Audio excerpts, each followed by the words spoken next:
Okay. I think we're good. Literally, I changed it to a different device and then immediately changed it back. And it was like, okay, we have sound. Wait for the chats to catch up and see if it actually unmuted. Wonderful. Pucas voice now hearable. Yeah, that was wild. My mic wasn't, like, muted or anything. Literally just Streamlabs was like, no, we're not detecting audio. And then I was like, okay, what if you were detecting audio from this other device? I was like, yeah, probably. I was like, and what if you were detecting audio from that first device again? I was like, oh yeah, definitely. Technology, gotta love it.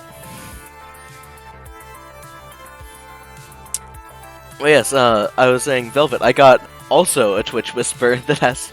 It was like, hello, Pucas _ Lickens, because it was on my account, not the Pucas and the Fred account. It was like, hello. One message, just hello, then Pucas _ Lickens. And I was like, hello? He was like, I was wondering if you play mobile games? And I was like, okay, I'm muting this conversation. I wonder if I ever got anything else from them. No. Yeah, it was quite weird. So yes, welcome to 1 is equal to 1, I guess. Cam was not available tonight, so you're stuck with me.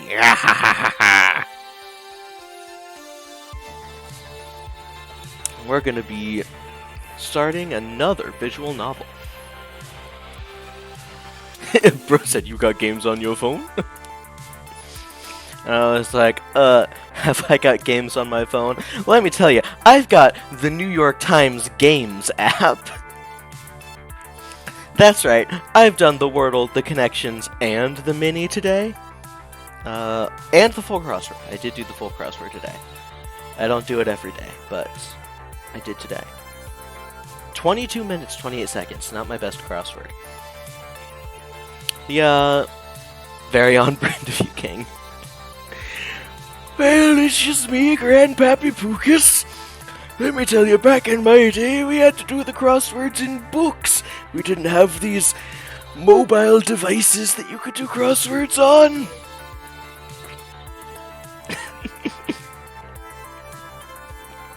I will say, I fell off my New York Times grind. I got to hop back on the train. What did I walk into? Howdy, Obsidian. How are you doing tonight? Hope you're having a good evening. You know, just the usual. Just Grandpappy Pucas talking about how crosswords used to not be on these weird little devices. Yeah, Velvet, you gotta get back on that New York Times grind. All I'm saying is, not only do I do Wordle and Connections and the Mini and sometimes the crossword, I also do the Washington Post Mini, the weekly Mini Meta, and some days their crossword too. So you know, really really selling my image of an old man. And Gubbins, that's true, and Gubbins. Did I do Gubbins? Yeah, I did Gubbins today. Did I post Gubbins today? No, I didn't post Gubbins today. So now, live on stream, we're gonna post Gubbins 12, 21, Gubbub, Sub, Lub, Landgubber? Is that anything? Landgubber? Yeah, we're gonna do Landgubber. Ahoy. Landgubber. You get to see my process of making the Gubbins messages in real time. I don't have class and work, so there's nothing to use in my word games to escape from. So true, Queen. I got, because I didn't start doing the New York Times stuff until more recently, when Cam introduced me to the New York Times app that has, or I don't think Cam even actually introduced me to the app. I want to play my daily, but I don't want to leave stream to you, though. That's fair. Oh, are you watching stream on mobile? That makes sense. But it used to be that I just did the Washington Post. I'm in a car. Don't crash. But as of next weekend, I will have officially done the Washington Post mini crossword every week for the entire year. And I'm proud of myself for that. This is the first year that I started doing crosswords. Shrub is driver. Okay. Well then, put stream on Shrub's phone and do Gubbins on your phone.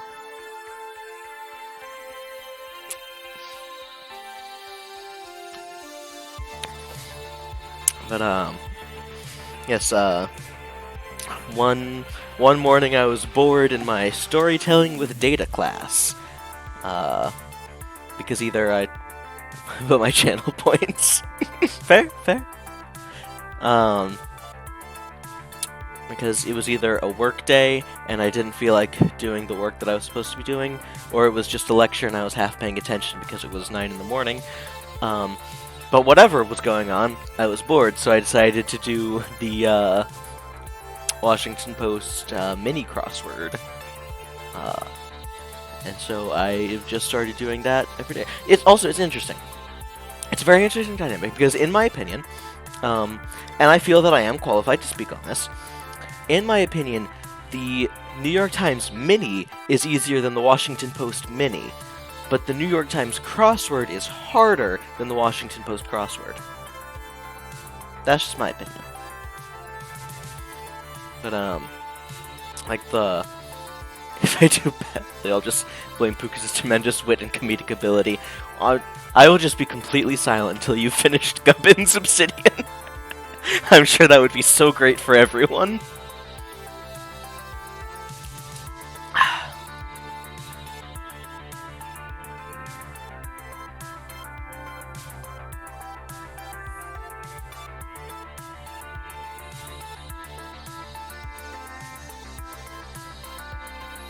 No, please don't do this. Is this the quality content? Wonderful time to join Stream Teach. Oh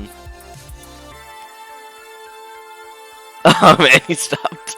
Yep, the quality content of me quietly staring at camera until Obsidian finishes Gubbins has indeed stopped.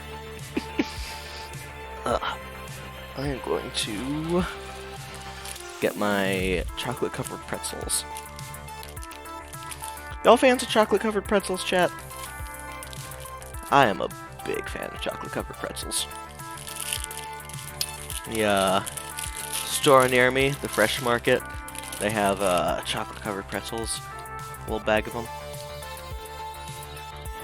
No, please don't do this. It was a bit. It really describes a lot of my life. Oh, these things are so good.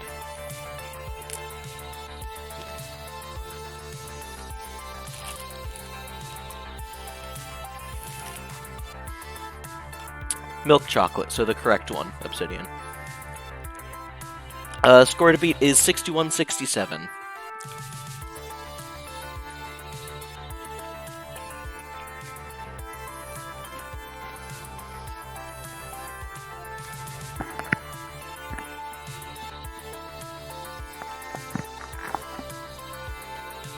Hoping that the sound of me chewing wasn't awful for all of you.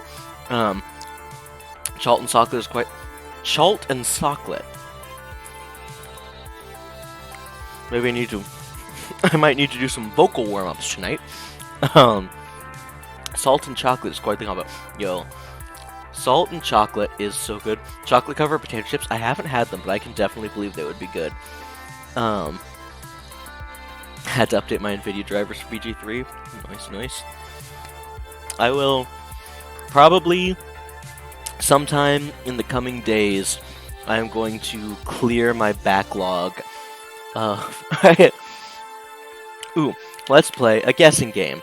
Does anyone want to guess how many gigs of stream VODs are currently sitting on my computer waiting to be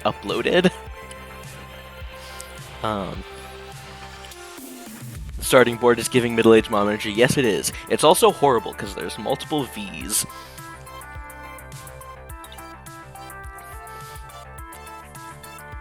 But let's just say I'll be able to much more comfortably install Baldur's Gate 3 once I work through the stream backward. 15 gigs. Just a reminder, I haven't uploaded. Let's see when the last upload to the main Pucas in the Fridge channel is, not counting Pucat Kittens Emerges, because that was not it. That wasn't it, fam. The last upload was This Game Is Going to Break Me, Pucas Plays Doki Doki Literature Club Episode 2, on October 30th.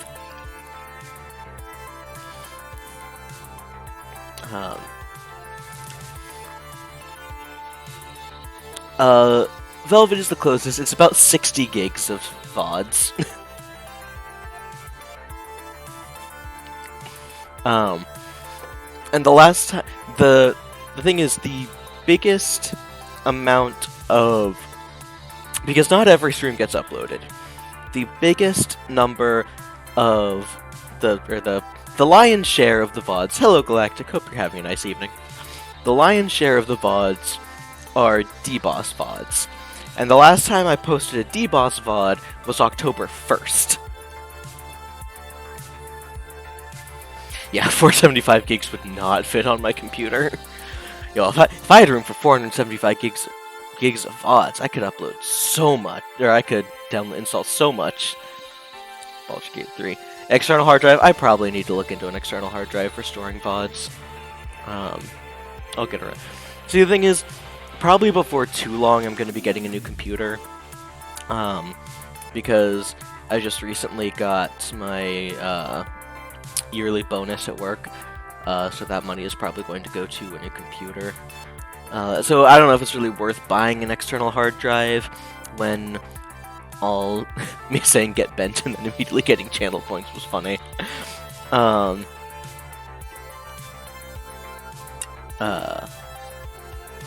Where was I going with that? Oh yeah, I don't know if it's worth it to get an external hard drive when I'm probably just upgrading my computer soon. We'll see. But yeah, so I'll probably be installing Baldur's Gate 3 once I get through those in the next couple days. You feeling cherries or peppers? Oh, that's a Gubbins question. I was like, Obsidian, where the fuck are you getting food that's the question you're asking? I'm a pepper supporter in Gubbins. I'd probably still get one. Always nice to have a big boy that has like 1 or 2 terabytes. Well, yeah, it just depends how much storage I'm gonna get for my computer. Wouldn't you like to know? Let's see. Let's take a look at the VODs that I have right now.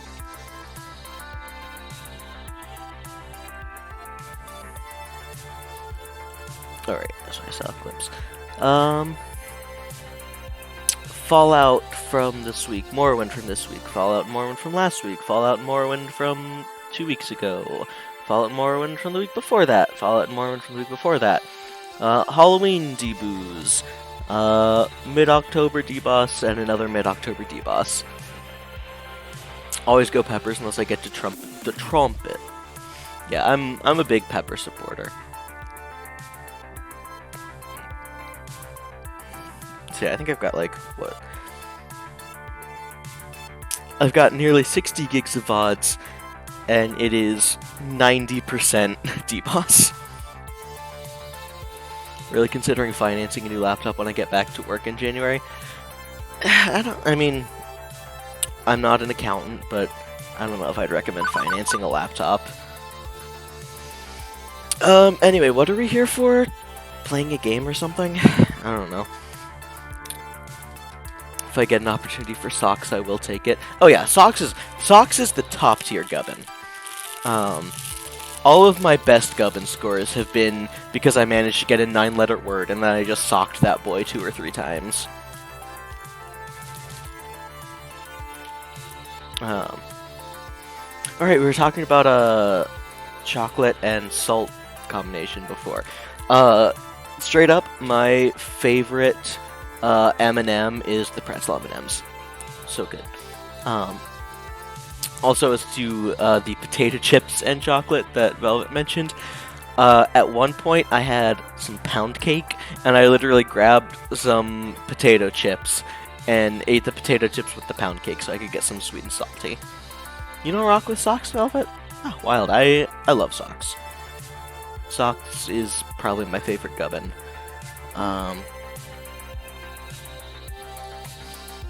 It's like, I mean, I guess the top is probably my top two general use gubbins are Pencil, obviously, and Rain Cloud. I'm a big fan of Rain Cloud. I love Rain Cloud. And then right below that is probably like the sock, the trumpet. The trumpet! Mr. Vega, please. Anyway, I'm sure that Pucas Parasocial Hour is not what you guys are all here for. So let's, I like the tape sometimes because its combo is easier. Yeah, I'm not a huge fan of the tape. Just because a lot of times it's really weird to combine those two words. Board hoarder, so it makes it difficult for me to get in good place. Ah, that's fair. Sorry, maybe. What is your B, Obsidian? You have no B.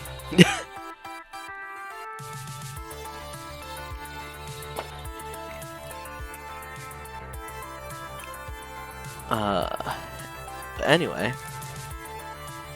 Gubbin Spam. You are encouraging conversation in chat, and I will never fault anyone for that. Look, any stream where I can just sit and riff with chat, as opposed to like having to actually do something as gauche as play a video game, is a great stream. Gubbins engagement farming. Literally, if it was an option, every Puka stream would start with at least 30 minutes of just riffing with chat while we're on this screen.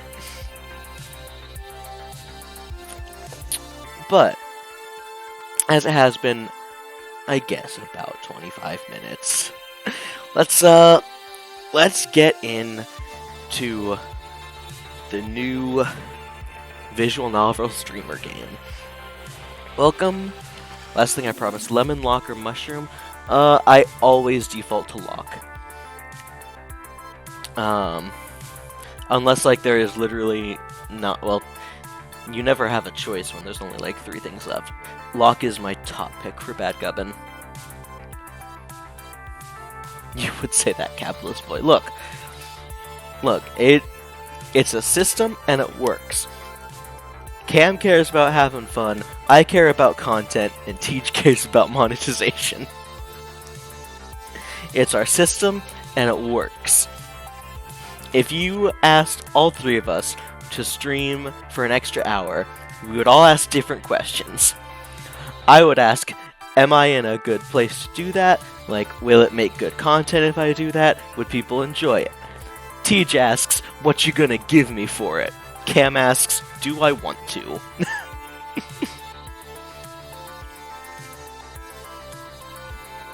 Anyway, I think this game might, so this is, full disclosure, this is a game I have played before.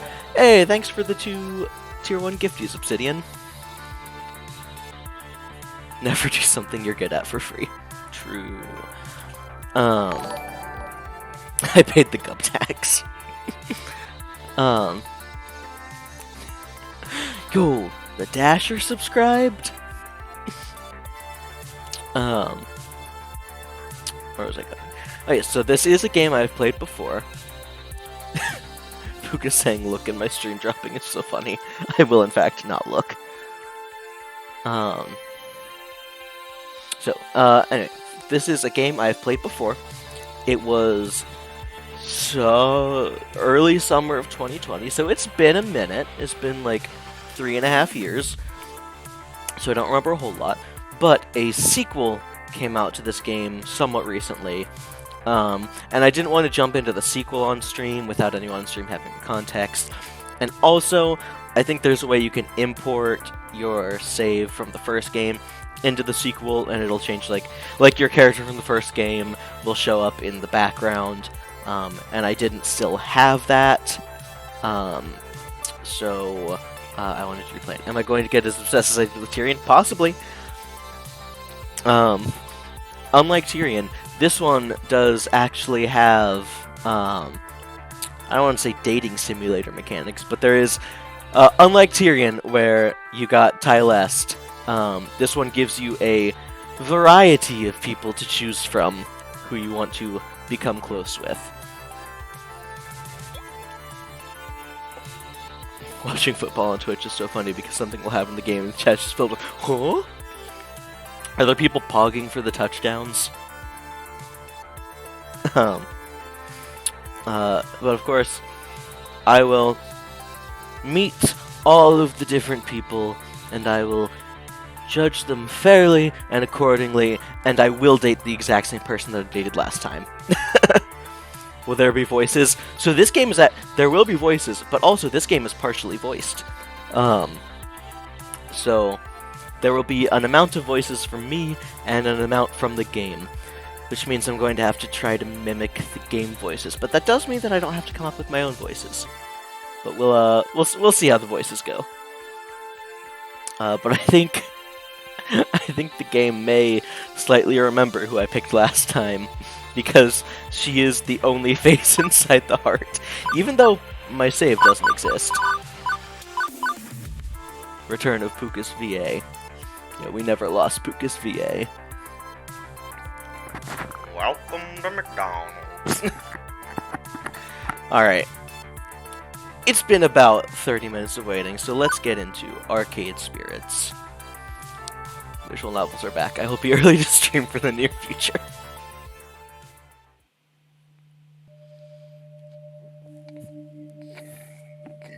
Excuse me. Database system online. New profile detected. Analyzing. Analyzing. New profile number 237771. Economic bracket, lower middle. Employment category, bleak. Current emotional health rating, low. Ideal candidate for premium level assistance. Proceed? Negative. Premium level assistance re-requested. Proceed? Negative. Pretty please? Negative. Overriding denial of assistance. Establishing premium services for profile 237771. Justification. Hope. Hope should be rewarded. Spirit must be restored. Now compiling personal metadata. Arcader. Pucas. Lickens. Hey, look, Lois, I'm a professional gamer, Lois. Pronoun. He. Hairstyle. Medium. Skin tone.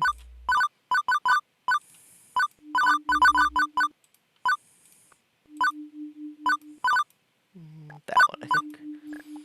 Hair color.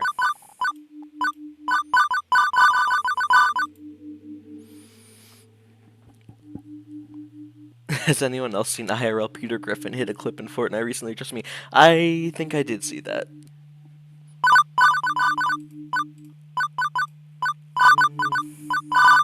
Let's just go accurate. Eye color we'll get a little unrealistic with.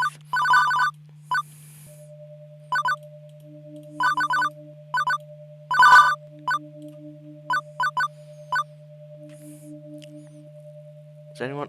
Oh yeah, that's weird. Why are we only seeing the loading screen? I'm glad you noticed that, Velvet. Because I don't know why that is. Let me just go ahead and...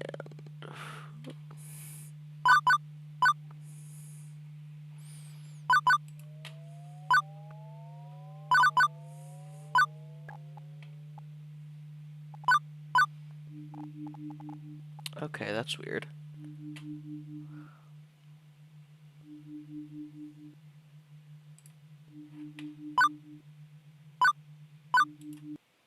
gonna try to restart this. I don't know what was up with that. Hopefully, it will fix itself.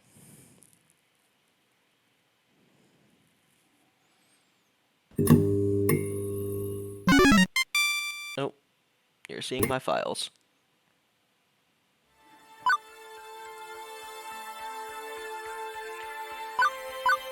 Now you're seeing nothing. What the heck?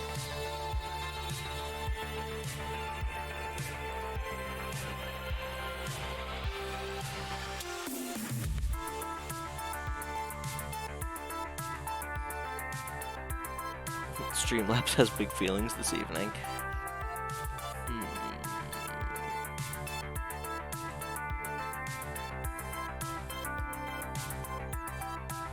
Okay, but like, what is going on?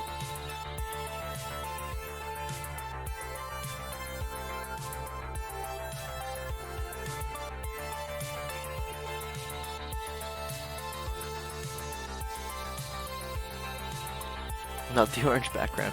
We're working on it. We're working on it. Okay, let me try something. We're gonna go back to here. Too much secondary colors action.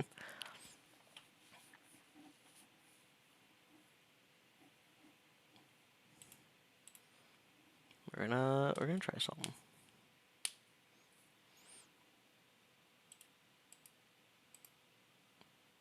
Looking like a Marvel villain color palette.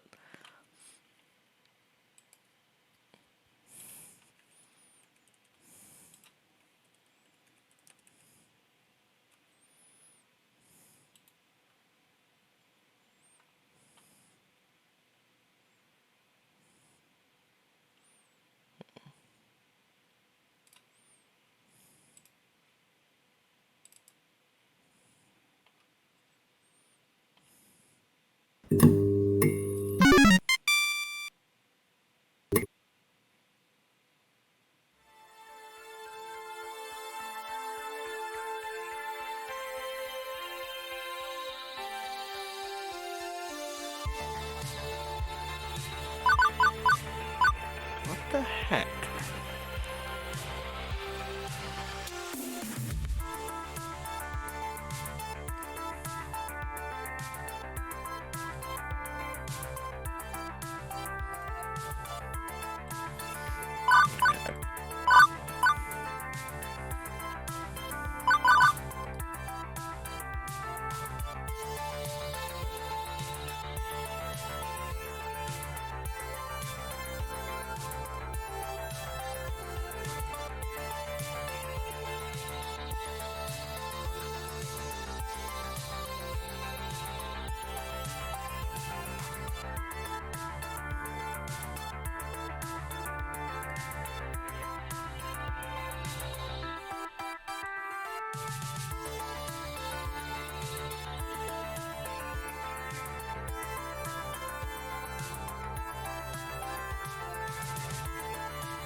Listen.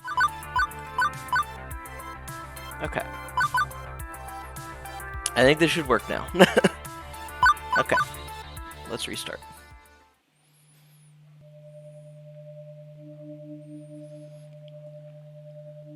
Do you need to talk about Gublin's Word of Amp? Nope, I think I got it. Just had to switch it from full screen to windowed. And that doesn't work, so I won't do it. Anyway. Database system online. New profile detected. Analyzing. Analyzing. New profile 237771. Economic bracket, lower middle. Employment category, bleak. Current emotional health rating, low. Ideal candidate for premium level assistance. Proceed? Negative. Premium level assistance re-requested. Proceed? Negative. Pretty please? Negative. Overriding denial of assistance. Establishing premium services for profile number 237771. Justification. Hope. Hope should be rewarded. Spirit must be restored. Now compiling personal metadata. Alright. And now you can see me.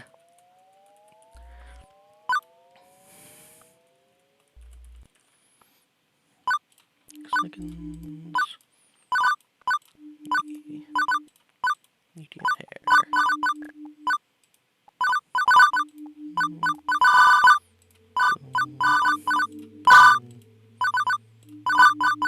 Boom. Alright. Let me know how volume is for you guys, by the way. Hey, name, Pucas Lickens. Pronoun he. Is that correct? Yep, that's correct. Premium level assistance for profile number 237771, Pucas Lickens, has been activated. For the sake of his hopes and dreams.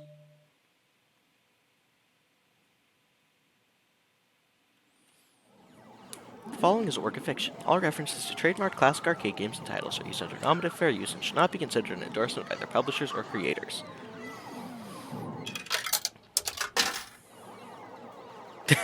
Winners, don't use drugs.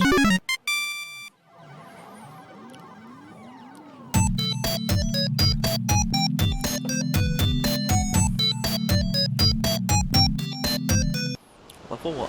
Put your quarter up. Clickies are a little loud, but background music is perfect.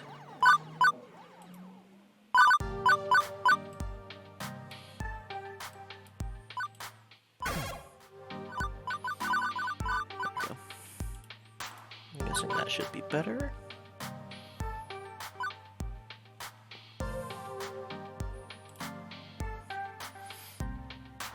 It is the year 20XX, a dark era in which mankind is pushed to the brink of catastrophe. Woe be to the human race plagued by evil, terrifying, utterly sinister. I don't know. Robots, maybe? Evil robots. How's that work? Yeah, no, sorry. The future year 20XX is pretty much what you'd expect it to be. Non-flying cars, smartphones, pro-gamer celebs, internet trolls, personal assistant AI, cheese-flavored snack foods. I thought that said Chinese snack foods. But even with such wonders as 20XX holds, to date I've had no part in any of them. I've worked as a dishwasher, a shoe salesperson, and lifeguard for the local community pool. I don't care what era of human history you live in, kitties peeing in the pool is pretty much a constant thing. Trust me on this. As for the bustling metropolis of 24-hour neon utopia you see here, my little corner of it isn't nearly as shiny and cool. Let me show you. Behold, my quaint little apartment. Can't complain really, it's paradise in a relative sense. I only pay half the rent. Neighborhood stabbings have been down this year. Also, my roommate picks up any stray socks or shirts I leave laying around. In fact, as things go, I'm living large compared to most of my family tree. Or at least I was before today. You got fired from another job? Seriously? Seriously? That's 3 jobs since we left the suburbs. Horrified-looking young woman there would be my roommate and childhood friend Juniper. Juniper's the one who spearheaded this effort to co-rent an apartment. She's also the one who encourages me whenever I lose a job, like, today. I don't get why you aren't more upset about this. I'm upset. I'm upset on your behalf. Come on, share the load a little, okay? Is that?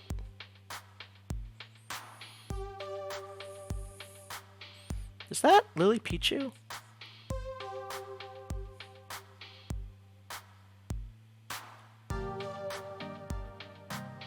Yes, it is.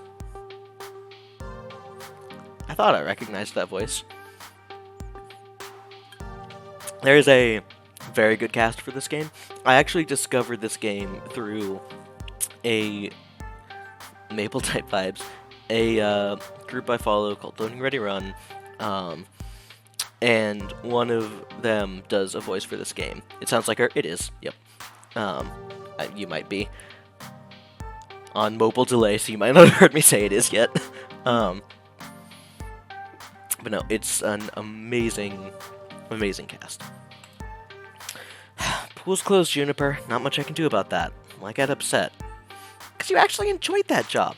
More than you enjoyed dishwashing soap and smelly socks at the very least. I'm not the complaining sort. These things just happen. Things fall apart, the center does not hold. It's a bit morbidly poetic, isn't it? No, I mean, the community center literally fell apart and the pool won't hold water anymore. Whatever, I'll just get another job.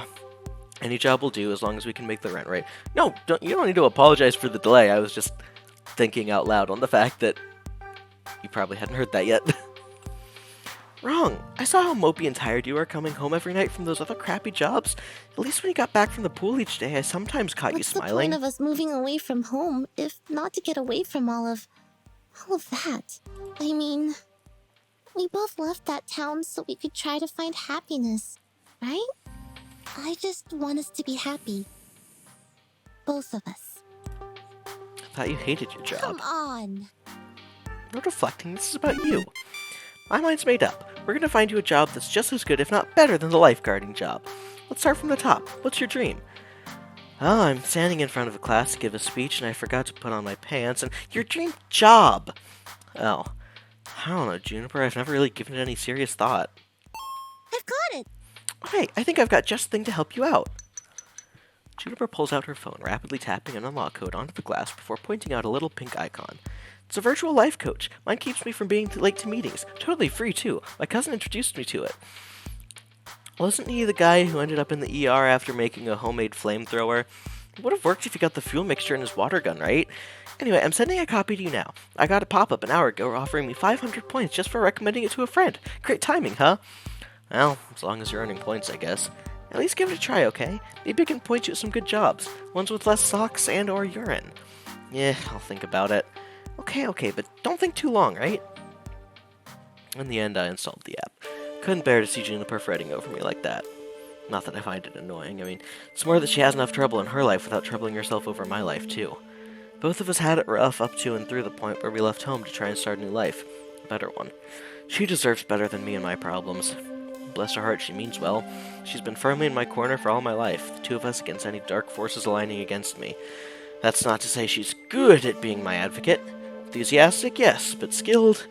Nope. Typically, the fantastic opportunities and self-help resources she sends my way are pyramid schemes or something. She's gung-ho about lending me a helping hand, but yeah. So the main reason I went ahead and installed the app was to make sure Juniper wasn't about to get her kidneys sold on the black market or something. Still, no sense messing around with it now. Good night's rest would act as a neat little emotional reset button, right? Right.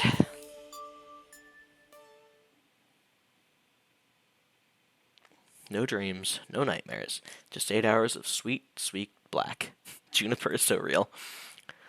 By the time morning light leaked in through the cracks in the blinds, I didn't care anymore about being unemployed again. Juniper had already left to catch a bus to her office. She typically leaves before dawn, but she'd left a note for me, pinned to the tiny fridge we shared. Remember, download app, find dream job, make money, sort your life out. I believe in you. So, moment of truth. Do I trust in Juniper's weird little app, or just go find some job that pays well enough to cover the bills? Let's give the weird little app a shot. Figuring at the very least her miracle app could possibly help me find a job, I loaded app, tapped the icon, and... Hello! Huh. Okay, see, that's what I mean. Anybody else would freak out over a cute girl climbing out of their phone. Me? I went, huh. Also, it's one of those new kind of 3D screens, so, you know, not actually magical realism here. Very normal in the distant future year 20XX. Thank you for downloading Iris, your personal life coach. This is the ad-supported free version, sponsored by Pizza Yums. Did you know that when you have pizza on a bagel, you can have pizza anytime? I'm remembering how much I loved this game when I played it the first time. I'm so glad I get to bring you all on the journey this time. Wow. Would you like to subscribe to Pizza Facts? Yeah. Thank you for subscribing to Pizza Facts. I'm here to help you get your dream job, your dream house, and your dream partner. I'm here to make all your dreams come true. Pretty tall order for an app to do, or are you some sort of wish-granting genie? Well, I suppose in the modern parlance, a massively interconnected database searching virtual assistant could be considered a kind of genie in a bottle. But honestly, all I can do is give you the chance to improve your life. What you do with that is up to you. I can cross-reference search data for you, but without motivation, you won't get anywhere. Glanced up from my phone at the heaps of laundry and half-finished books and other items strewn about my apartment. Motivation is something I have a ton of. honest. Hooray! That's super. I'm really looking forward to working with you. Before we begin, do you have any questions? Sure. Why should I use this app at all? I mean, my phone already had a voice-activated assistant AI. I can just say, "Hey phone, search the web for job listings," and it would work just as well. Ah, but I have an advanced emotional language interpreter. I'm smarter than the average program with more heart. I can help you sort out your life by analyzing your personality and finding you a perfect path in life, all thanks to my glorious, wondrous, patent-pending, super-duper identity identifier system. Between you and me, they really wanted an acronym that matched my name, but couldn't figure out what to do with the letter R. Would you like to know more? Sure, give me the sales pitch. We've summoned Teach. Oh, I need this view up. Every time you think about saying something, I can tag it with an identity. That way you can be the sort of person you want to be. This system allows me to better understand who you are and what you need from life. I do this by analyzing your tone, inflection, and word choice. I can spot 5 different identity identifiers in your response to people. Quirky, steady, kindly, gutsy, and basically. Sounds to me like your programmers also wanted a bunch of things ending in Y. That's correct. My branded game is on point. Quirky responses use jokes, snark, and sarcasm to make light of the situation. Just a thing for picking up someone's spirits, but a badly timed joke may not win over the room. Steady responses are sincere, honest, and logical. When you stop and think before speaking, you're on steady ground, but that might not take someone's feelings into account. Kindly responses are compassionate, empathetic, and gentle in nature. They're careful with the feelings of others, but they're sometimes a bit wishy-washy as a result. Gutsy responses go with your gut. When you're brash, bold, risk-taking, and instinctive, you're gutsy. But it also means being blunt, confrontational, and aggressive, so be careful. Lastly, you can always take a basically option. It's a balanced and neutral response, safely moving the conversation along while leaning more and digging deeper. Over time, I'll build up a personality profile for you based on the identity identifiers detected in your speech. Maybe you'll be predominantly quirky, genuinely steady, a mix of both? Who knows, it's up to you. So what you're saying is I should always try to crack jokes or be super gutsy? No, and never speak basically? I mean, being basic's bad, right? Sounds bad. Nope. Heck no. They're all useful in the right context. There are no bad choices. Consider what you could say and go with what feels right in the moment. Don't limit yourself.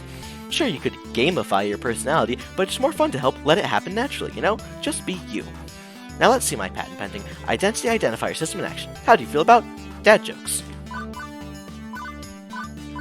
Hi, jokes. I'm Dad. Seriously? Seriously? Hey, I never said I was good at dad jokes, just that I could go for them. So now that you've seen identity indicators in action, do you want to see the indicators like that so you can make an informed decision? If not, I can hide the indicators, keep it a surprise. That way it doesn't influence your decision making. It's up to you. Hide the indicators. So mysterious. Okay, I'll hide them from you. You'll always be able to spot basically responses, though. Anyway, as we go along, I'll analyze and tally your identity identifiers. In fact, let me show you now. Will you look at that? Such a strong personality. Currently making our boy Decker in a video game? Hell yes, we stand for Decker. You asked me a single question. Off to a great start, I'd say. And hang on, you're scoring me? Didn't you say not to gamify my personality? Hey, I said you shouldn't. I'm an app. I think in numbers, so I gotta gamify it a little. Anyway, studies show that achievements, or Chivos as the kids say, encourage app engagement. Okay, well, what's with the empty space on the left? Oh, I also track your vocal responses from people you meet. Once you get to know some folks, I'll let you know how well you're getting along with them over there. Relationship scores. Wonderful. So will you also tell me what the correct responses are to avoid making enemies, or do I need to go find a walkthrough for the vast game you're making of my daily life? Pucas, you're looking at this the wrong way. Generally, people won't get super annoyed at you unless you deliberately and repeatedly provoke them, and it'll be obvious when you're doing that. I promise you that if you bungle a few social encounters, it won't really hurt anything. No cheating needed, just relax and have fun.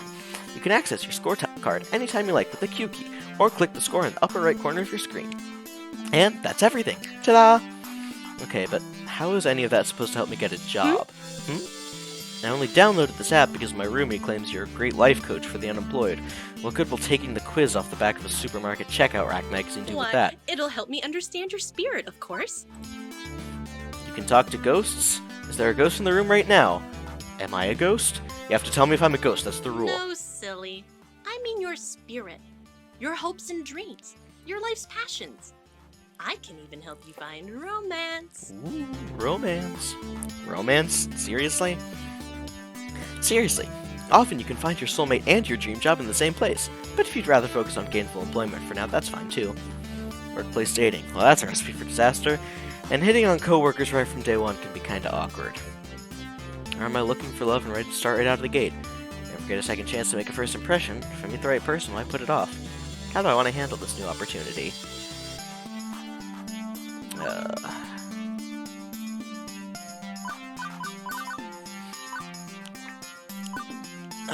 Do I want flirty first impressions or not? Let's see, what do we think, chat? Yes or no on flirty first impressions?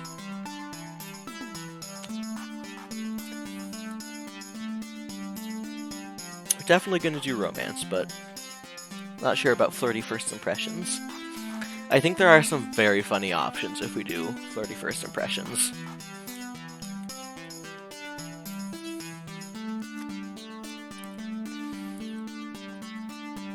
I don't think we have to choose them. Do it? Alright. Flirty first impressions on.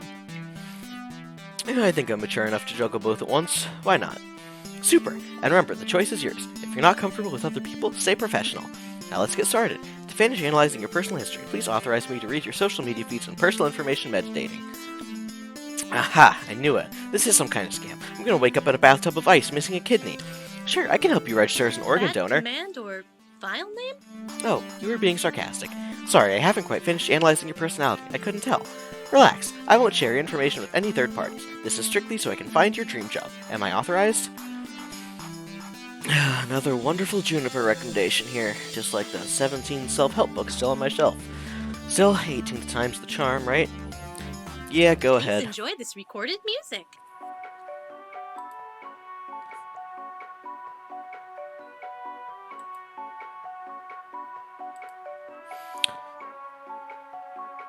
So, do I just stand here, or... Thank you. Thank you. Thank you for waiting. I've identified your dream job and arranged an interview. 30 minutes from now. Please put on some nice clothes. Nicer than those. Please. I don't think that's too much to ask. What? For your interview, silly, you want to look your best. But we just... Okay, how did you land my dream job in 20 seconds flat? Simple. I'm awesome like that. Now get a move on, tut-tut. Get a move on, tut-tut. You need to catch the 8:20 a.m. bus, and that's 9 minutes away. Well, this is happening. But I do have a chance to get off this runaway train. No one says I have to obey my new digital fairy godmother. I could delete the app and go find a real job. Be the safest option, and I could get dressed for the job interview. A normal person, someone with high standards, would have deleted the app right there rather than hop a bus to meet up with what was very likely men with sharp knives and taste for kidneys. But me, I was already getting dressed before she'd finished that sentence. It's not that I believe the silly app's claims at serving my hopes and dreams on a silver platter. Honestly, I expect another shoe shop job at best. But, well...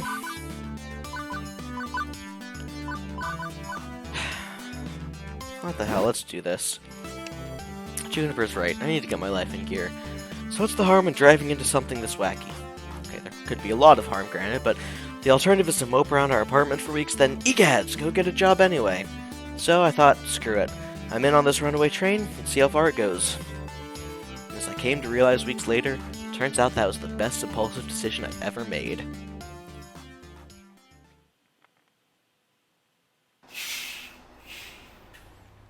Flirty first impressions? Not me, dog. Yeah, not really me, but I think some of them are at least funny and we don't have to choose them.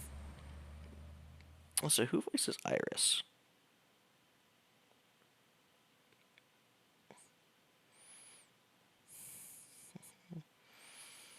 Stephanie Bruno. I feel like I should know that name.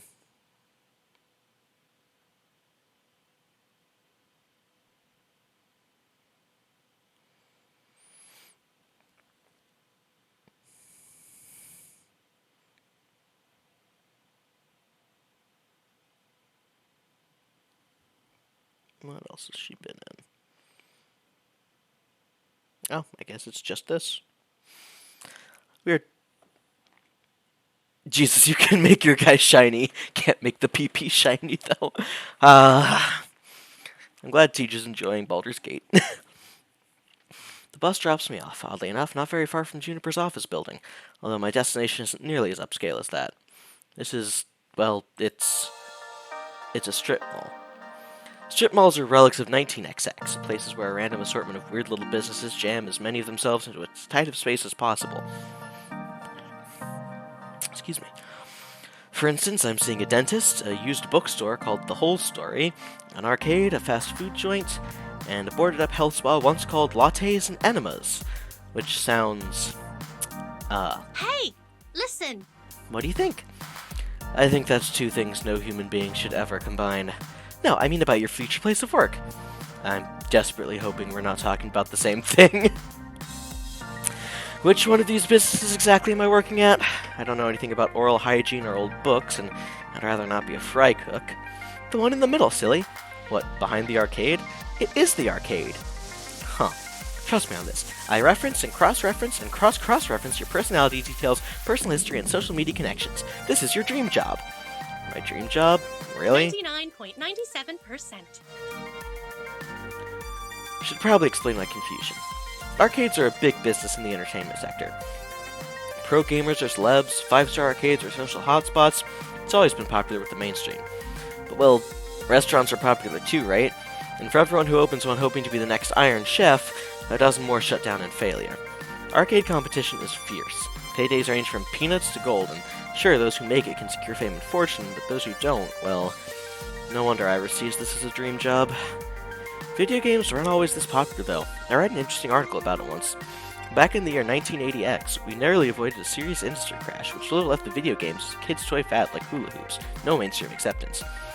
For instance, one of the factors could have been a terrible game based on a kids' movie about a cute alien visitor who wanted to phone home.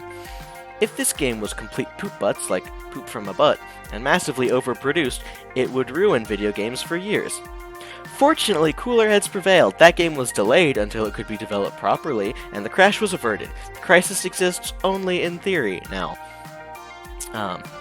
For people in chat who might not know the deep lore of video game history, there was a absolutely horrible E.T. game for, I believe, the NES? What was it for? Horrible E.T. video game.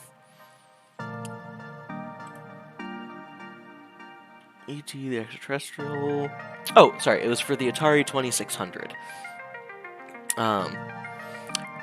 Literally one of the worst game. I think a lot of people actually call it the worst game of all time. And as this alluded to, the game was so bad that basically the games industry crashed, and yeah. I believe theory says that there are landfills in the desert full of copies of that game because they made far too many and no one bought it because it was horrible. So this is an alternate reality where that didn't happen. Sometimes I wonder what it'd be like for people in the darkest timeline where everything went wrong. Are gamers considered nerds and outcasts? Are arcades vanishing points of nostalgia? Mind boggles. But make no mistake, as popular as they are, the arcade industry is a dodgy, risky prospect for a job. Plenty make a run at it only to come up short. Considering Iris was tasked with getting me a job I'd enjoy and could keep for more than a few months, this left me a bit confused. Iris, this isn't me saying no, it's an interesting prospect, but I mean, are you sure about this? You say you're 99% sure. 99.97%. Won't this be like my lifeguard job, though? Satisfying but short-lived? This arcade doesn't exactly look like a 5-star. There's no Deco's Palace, that's for sure. And to be perfectly honest, I haven't set foot inside an arcade in, 15 years. Huh, I remember really enjoying arcades when I was a kid. I wonder why I stopped going to them. Iris interrupts that thought, eager to show off her My homework. sources say yes. Trust me, when I said I was 99.97% sure, I meant it. That's not some arbitrary number. I'm designed to be a bit silly and whimsical, but my math is deadly serious. My coders made me to be the warm, personable front of a database array that's currently laser targeted on getting you exactly what you need, right here, right now. And when this place inevitably collapses and I lose my dream job, what makes you think that's going to happen? Because it does. It always does. I don't think your database accounts for my family curse. We've always had to, I don't know, compromise, settle, because things barely work out. You always have to be ready for the worst. That's why I take things in stride these days. Does that mean you shouldn't even try? I open my mouth to protest and then close it.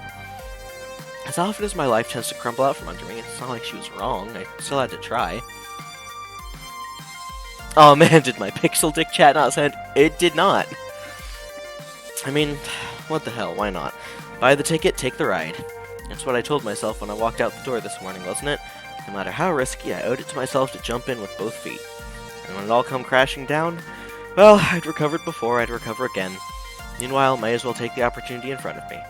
So I opted to push on through those doors and see what waited for me on the other side.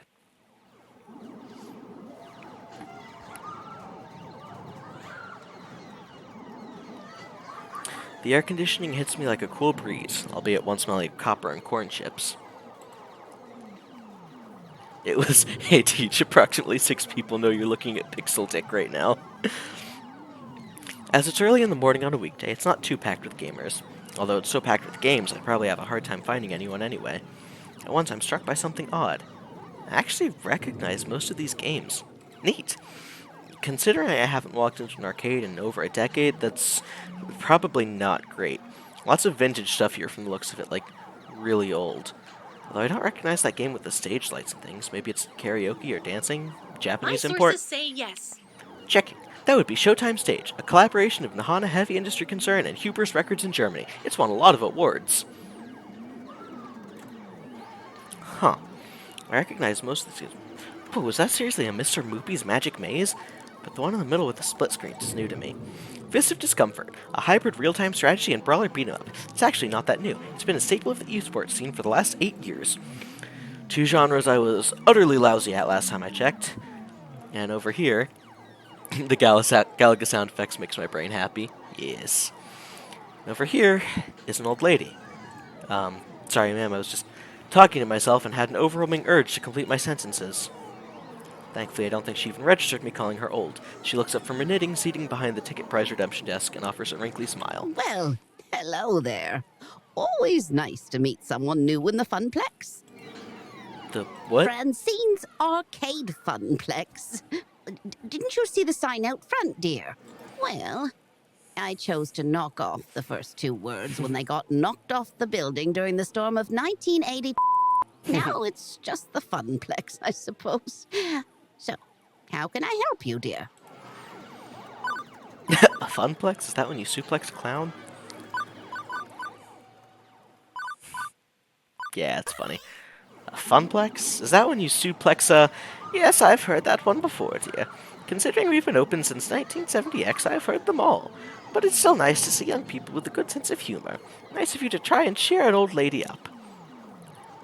Flirt with Granny. You cannot flirt with Granny.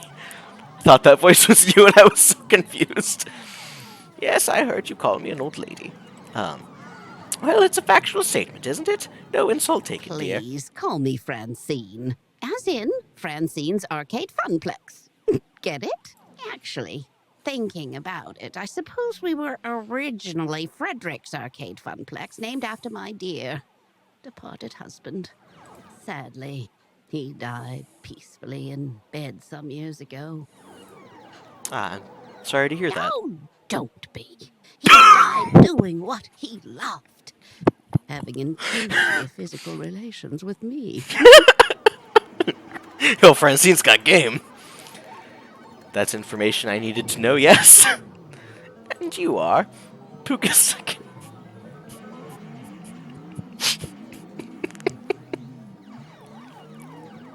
I don't know why I'm laughing so hard at Pucas Lickens, ma'am. Came here looking for a job. I understand my interview was, prearranged? Ah, yes, the computer did send me a mail about that. I'd almost forgotten. So shall we retire to the office to conduct our interview? I'd carry on out here, but it is rather noisy, isn't it? Yeah, about that. How do you deal with the constant noise, anyway? Oh, eventually you just learn how to filter out all the beeps and the boops. It can take weeks to become acclimated, I found, but in the end, done. She quirks an eyebrow. Well now, that's faster than the others. Not bad. So, shall we see what you're made of? This way, please. Pucas Lickens who? Grand got Riz.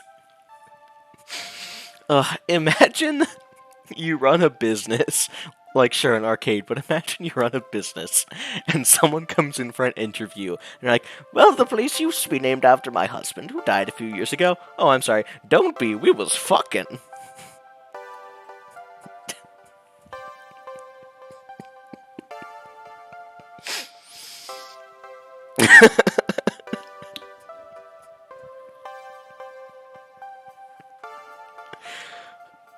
Ugh. Anyway, Francine leads me down a back hallway past public restrooms and into a door marked Employees Only. It takes all my restraint not to point out the extraneous apostrophe. Welcome to our little backstage oasis. I'd suggest we do this in Gavin's office, but it's a bit too uptighty. I don't blame the boy, he's been so overworked lately. Please have a seat and we'll begin. As quirky as this place and its owner may be, at least I'm confident I can nail the interview portion of the proceedings. I've interviewed for a dozen jobs and held down 3. I know all the standard questions. Average Maddie encountered, to be honest. What are your greatest strengths? What do you see as your weaknesses? Once I even had to describe how to assemble a Lego set to prove my communication skills. Considering I ended up dishes, I'm not sure why, but point is I'm confident, prepared, ready. If you were a dinosaur, what dinosaur would you be? I got the kind of vibe that makes strangers want to confess their life's deepest secrets to me. Oh, okay, you're not the one telling people. Okay, yep, that makes... Anyway. What? If you were a dinosaur, what dinosaur would you be? Right, okay, maybe this wouldn't be a typical job interview after all. No problem, go with the flow, let's do this. Brontosaurus, big dude, enjoys salad. Pterodactyl, soaring through the sky. I've always wanted to be a bird, so... Wait, no. All dinosaurs are basically birds, let me rephrase. I've always wanted to be a flying bird, so pterodactyl. Swooping around, catching updrift, staying way away from meat eaters. Really? How exciting. Even if technically speaking, pterodactyls aren't dinosaurs. What's your favorite snack? Snack? This is a favorite food question. I've had this down easy. It's tacos. Always tacos. But snacks... When you have pizza on a bagel... Pizza bagels. Say pizza bagels. When pizza's on a bagel, you can have... Hush you. Come now, dear. I don't have all day. After giving a good thought, well, how could I forget my favorite snack? Tacos are also my favorite snack. Yes. Tacos and only tacos. There's no other sustenance. I can see you're a person that knows exactly what they want and how to get it. You know what they say, you are what you eat. Next question. Nothing I prepared for has helped me to plan this for this odd interview. I brace myself for the next one. What assets can you bring to the team during the inevitable zombie apocalypse? Is this an interview for real or is this a dream? So I look into Francine's deadpan expression and I know she's 130% serious. Engineering. I can make stuff. I'm essentially MacGyver, TM. I can make anything out of string, a match, and a screwdriver. Especially if what you want is a screwdriver wrapped in burning string. Good. We'll need someone to build makeshift defenses and think quickly in case we get surrounded. An inventive brain is always a critical role in any survival. One more thing. Here? Why are you here? Question is so simple and almost actually relevant to career planning that it takes me off guard. I told you I came about the job offer. You're seeking a job, true. But that doesn't really answer my question, does it? No doubt you think my interview questions are a bit silly, but I like to think of the Funplex as more than a collection of tasks and people to perform those tasks. Oh, I aspire to be Francine when I get old. Lady rocking the Pac-Man and cherry earrings. Did someone say critical role? Most folks my age opening arcades at that time saw it as just another way to make a quick buck. But, well, I saw it as something else. Something more than a way to make a large pile of quarters. And I expect you'll find the others working here see it as something more too. Everyone has a dream they're chasing, dearie. And for my friends, it lies within the Funplex. Now, if all you want is a paycheck, I can provide that. But the last fellow in your position, that's all he wanted. And he didn't last long. So I ask you again, why are you here? To be honest, I didn't have a better answer than why not. Buy the ticket, take the ride. That's what I told myself, but that wouldn't cut it here. I needed to actually think this through.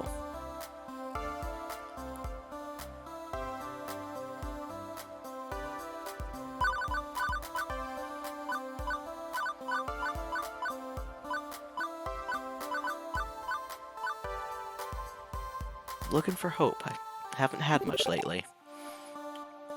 Understand, I'm not whining or looking for pity, but my life has been a complete mess for over a decade. In and out of jobs, taking what I can get, settling, compromising. I gave up on hoping for something better a long time ago, but well, the people in my life who are close to me keep encouraging me to try and chase my dreams. That's why I'm here. I'm looking for the answer to your question. But I won't be daydreaming all the time, I promise. In my last job, I was a lifeguard. It takes a lot of focus. I'll be just as attentive in helping your funplex. That perks her attention. Oh my, a rather serious occupation, that. An unusual step from such troubled waters to a land of make-believe. You enjoyed this role as a lifeguard, I take it? Yes, ma'am. My roommate says she often noticed me smiling after coming home from work, which makes Francine smile in turn. I can't say I offer a role with such high stakes, but you'd be surprised at the many ways one can save a life, even here. Very well, I'm satisfied. Let's get you to work. I breathe easier at that. Probably the weirdest job interview I've ever had, to be sure, and yet it felt appropriate, like it was about far more than just filling a slot on the payroll. Francine leads me back to the arcade floor to introduce me to my duties. It only occurs to me now that I forgot to ask exactly what duties this mystery job I'd accepted really involved.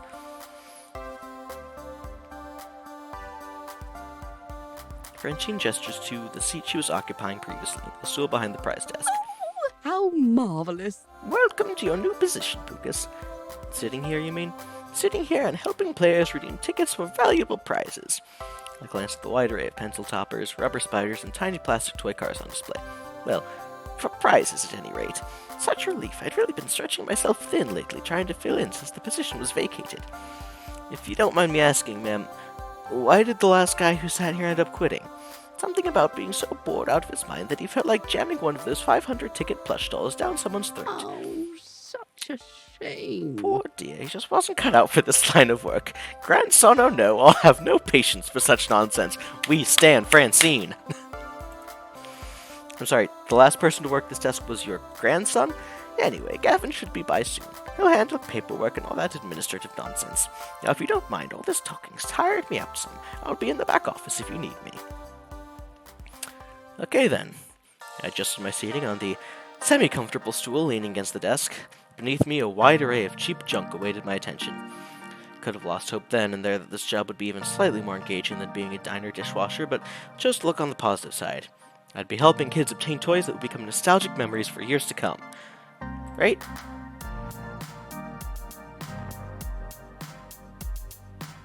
Any minute now.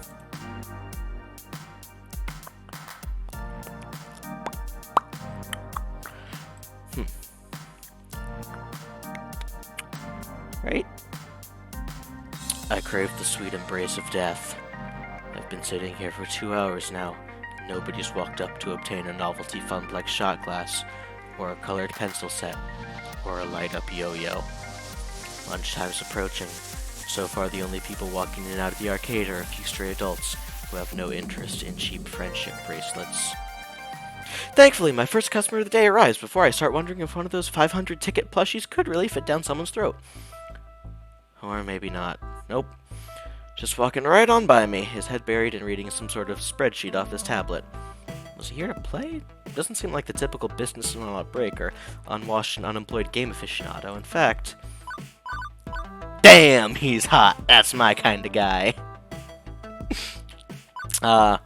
We found the flirty first impressions. He's a snappy dresser. Seems like a cool dude. Most guys I know are content to toss on a t-shirt and jeans. Not this guy.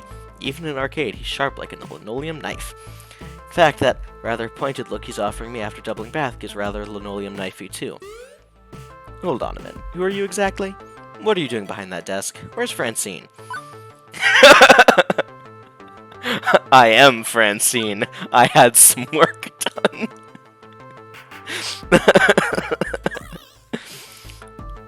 Why, I am Francine, dear. The wonders of plastic surgery. I think not. Out now. Kidding. I'm Pucas. She hired me to work the desk. I'm her grandson's replacement. Doesn't look pleased with me jerking him around like that, but nods in satisfaction anyway. Good to hear. It's about time. I was wondering how long she'd have to work the desk. She's got a gusto for an octogenarian and loves working the floor, but sitting here all day handing out toys and dealing with problems wears her down. So she explained the job to you, gave the papers to sign. She said Gavin would handle that stuff. With a sigh, he rubs his forehead, feeling a headache coming on. That would be me. I'm Gavin Cooper. I'm the business manager here at the Funplex. I make sure we manage to keep having a business, rather than a pile of rapidly collapsing fiscal mistakes. This voice is going to be interesting to distinguish from my own voice. We'll figure it out. Right, so as you've no doubt guessed, you'll be exchanging tickets for pricing, but that's the least part of your job. There's more to it than that. You're the floor attendant. You attend to the floor. What, the carpets? Seriously?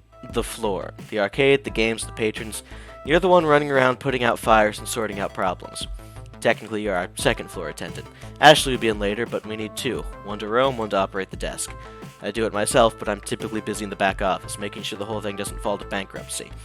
That's why Francine loved filling in. She's a people person. She loves helping out in a pinch. I am not a people person, as you've likely gathered. It's not to say you're alone out here. I'm in your corner, at least if things go south. You tap me to advice on what to do. You got a phone? Of course. Gavin quickly passes me his business card. He apparently had a stack of them ready at the ready in his pocket. Go figure. His phone number's listed at the bottom. You ever worked a high-pressure customer service job before? Shoe sales? Smelly socks? You have no idea? Right. Well, you know how to keep your head when a customer doesn't, I hope. But anything goes sideways, you text me. I'm not around, you text Ashley or Naomi, in that order. Who and who? You'll meet them soon enough. I think not. Above all, do not bug Francine. She's practically retired. Let her enjoy that retirement in peace. Understood? This isn't my first pony ride, you can rely on me. It's not my first explosive ordnance test. I've worked retail and food service, and I've worked as a lifeguard at a pool. Managing stress and difficult situations, even life or death ones, is something I've got experience in. You can rely on me. Gavin nods approvingly. Indeed. Good, I like to hear that. If you can handle yourself and exercise good judgment, you'll last a hell of a lot longer than the last guy who sat there. If you stay clear and honest with me, do your work, do it well, we'll get along swimmingly. I have enough problems keeping this magical arc of hopes and wishes afloat. Please, don't add to my problems. Magical arc of what now? Gavin sighs again, a stress release gesture, but his expression softens somewhat afterwards. I take it Francine told you her theory, that this is more than just a job, more than just an arcade. This is my understanding. I'm not into dressing up words. I like to speak plain. If I'm curt, then that's because optimization is a factor of my job. Everybody working here wants to work here. This is where they belong, for one reason or another. Me? I love chaos. I love wrangling chaos specifically. The arcade industry is high risk, high reward. I manage that risk so that they can also find happiness in their lives. Everybody in this business has a dream they're chasing.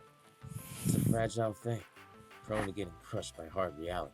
My job is to see to it that never happens. That includes Francine, who deserves better in her twilight years than desperately propping up a semi-failing business. So, you find some value in this place beyond your salary, or you'll burn out. Trust me. Last guy to sit there burned out hard. You have someone in mind for romance, right? Yes! Now, can I trust you to mesh with our merry misfits? I'm still trying to figure out my why.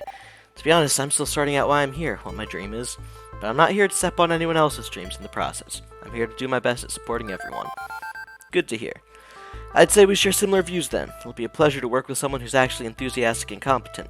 And hopefully this hive of weirdness will help you find your dreams along the way. Anyway, I need to go prepare your paperwork. Technically, you shouldn't be working until we cross the I's and dotted the T's, but since I'm already sitting here, you'd rather I stick around? That would be accurate. If you're willing to fudge things a bit and work today anyway, it'd help us out a lot. Now, if you don't mind, Naomi could likely use a hand in the workshop. Good opportunity to introduce yourself as well. Got it. Wait, someone else is here? I haven't seen anyone else. Yeah, that sounds like Naomi. Her workshop's through that door there, the one next to the UFO catcher. The crane game, to use layman's terms. Satisfied for now, Gavin heads in the back, presumably to the office to go crunch some numbers. Francine's really taking a nap back there. Hopefully he's going to crunch quietly. My first coworker ended up slightly less cool of a guy than I thought he'd be, but he's not a jerk, definitely. I get where he's coming from. Plus, I've known really blunt people before. It's easy to mistake them from jerks, especially at the first glance. Figure I can give this guy an honest chance. Anyway, I should go meet my next coworker, this Naomi that he mentioned.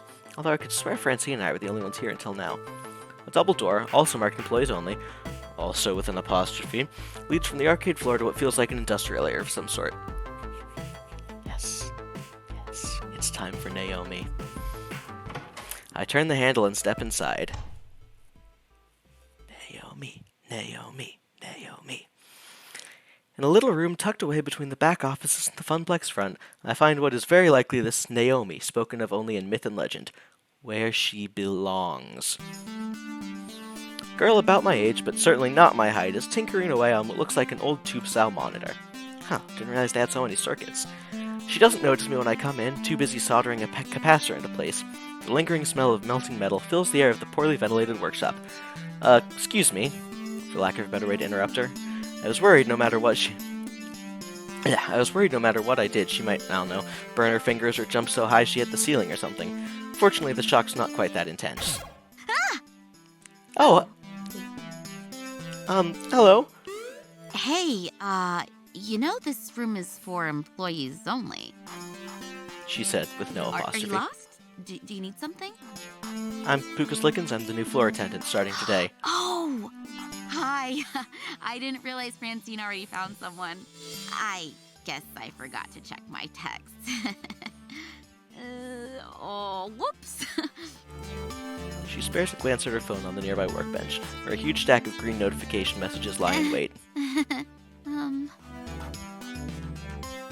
Oh, she's cute. Yes. One thought comes to mind on actually seeing her. No wonder I didn't notice her until now. She was totally focused on this task at hand. I don't like that one.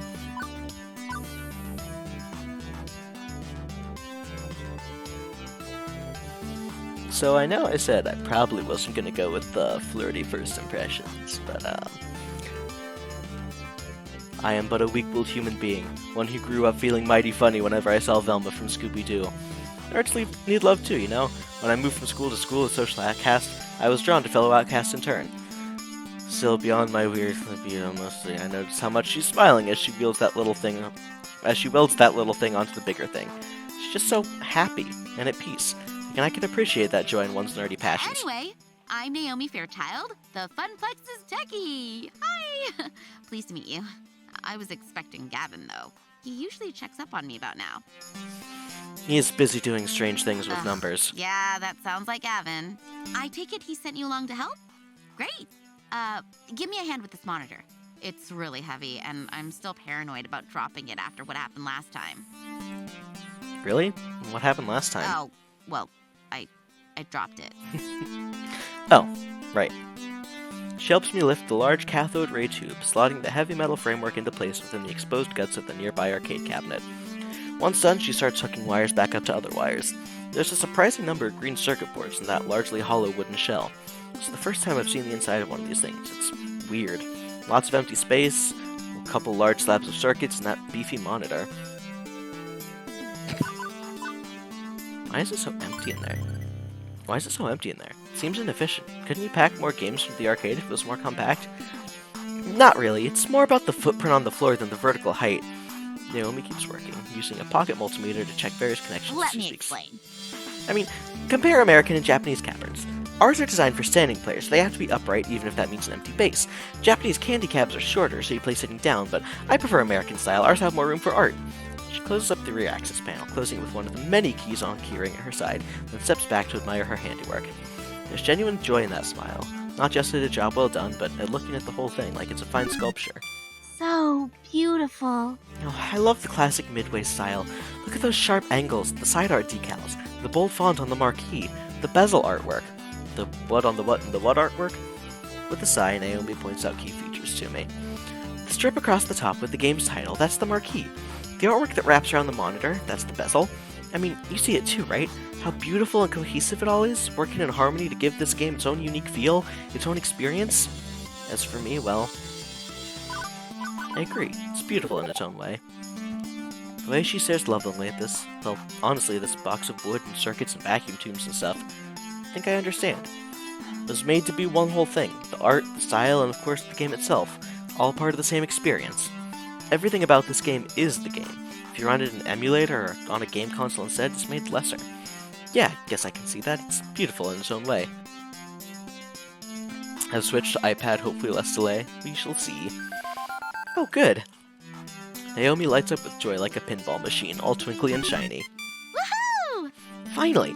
So few people really understand the beauty of a classic arcade game. Having someone I can talk to about this stuff is going to be great.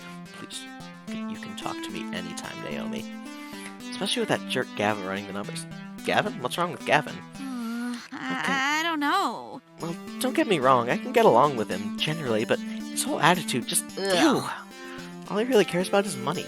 Keeps the arcade running, yeah, but I just know if he had his way, he'd gut the whole place. If anyone's gonna ruin the funplex, it's him. Mark my words, it's inevitable. That doesn't sound right. It seemed easy enough to get along with, and what's more, Gavin gave me that whole speech about protecting their dreams. This looks like a pretty sore point here. A long-standing argument with the new guy... A long-standing argument that the new guy really shouldn't get involved with. Yet, I'm involved, aren't I? I have to work with both Naomi and Gavin. So I'm not sure I should prod at it, but I kinda want to know, too. Don't rock the boat. So, what's there to do that's fun around here? Play games? It's a funplex. It's literally a plex of flun. Plex of flun. Maybe I should have done some vocal warm-ups. Right, I knew that. Sorry, I always ask awkward non-questions when I'm, No, I should apologize. You just started here and I'm dumping workplace gossip on you. That's mean of me. I try to stay cheerful, really, no matter what. But try and succeed are different words. Anyway, don't worry about it. Gavin's my problem, not yours. Right, let's get back to work, shall we? Now for the less fun part. You seem a strong, strapping kind of guy. Well, a strong guy at least. Well, you're a guy, that's enough. I'm semi-insulted then? Okay, let's get to it. Right, a little to the left now. My left, you're right, careful. Now forward, right, correct. I mean, not turn to the right, keep it coming, and there. Carefully, tip it into place. Victory. I gently eased the rolling dolly forward, the giant wooden box slotting into place alongside its neighbors. Two-wheel dolly makes it easier, but hardly easy, especially with Naomi fretting over her baby getting scratched, or worse, falling over. But with the work done, she's all smiles again. Okay, glad to be done with that one. Sorry, I've been working on that monitor for ages. Those tubes are finicky as heck, and I'm still not totally satisfied with the flyback, but thanks for helping me out, Pucas. I think you're going to do just great here. Happy to... Alright, somewhat growling. Food required, except I wasn't expecting to actually be working today. I forgot to pack a lunch. Pizza on a bagel. Now, I'm just talking here, but if you had pizza on a bagel... Shh. Hey, so, any good restaurants in walking distance? I think the bookstore next door sells donuts and stuff, but... no, not really, unfortunately. I mean, there's the cheapo Wub Sub sandwich place, but even if that stuff is super tasty, you don't want to go there. You need to eat healthy. Hey, I know, wait right here. And she's off, scurrying back to her hidey hole. And she's back, scurrying from her hidey hole. Lunchtime! Here you go. She presses a boxed lunch into my hands. It's a bento box. I learned how to make them from my mom, who learned from her mom back when they lived in Japan. Rice and pickles and all sorts of good healthy things. Wait, you're giving me your lunch? Sure, why not? And yet, when I first walked in as a stranger, she looked super uncomfortable with me. That escalated quickly. What will you have for lunch then? Oh, I can just get some nachos from the vending machine or go hit the whole store next door. I've got a book delivery to pick up anyway. But you said eating healthy was important? See ya. See you after lunch! Can't help but think she was just looking for an excuse to go get some junk food instead. Naomi definitely reminds me of some of the friends I made back in high school. A little weird, a little obsessive about things, but charmingly so. We seem to think alike in a lot of ways. I think we'll get along just fine. But am I silly to hold out for hope for, I don't know, more? First day on the job, Pucas, get your head on straight. No, hold out hope for more. And yet, she did give me her lunch. Me, a total stranger. Gotta be something there, right? So, a bento box. I've only seen these in anime. It's cute, and hopefully has plenty of calories, too. Armed with a box of health food, I retired to the employee lounge to get my munch on.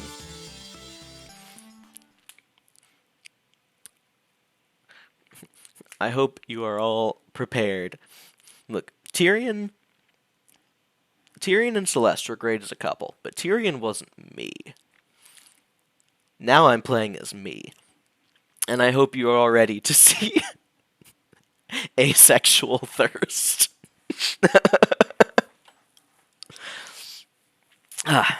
The room where I had my bizarre job interview will suffice for food times. It's not much, a few folding chairs and a kitchenette, but it'll do. Utterly famished by this point, I have a seat and unpack my loaned lunch.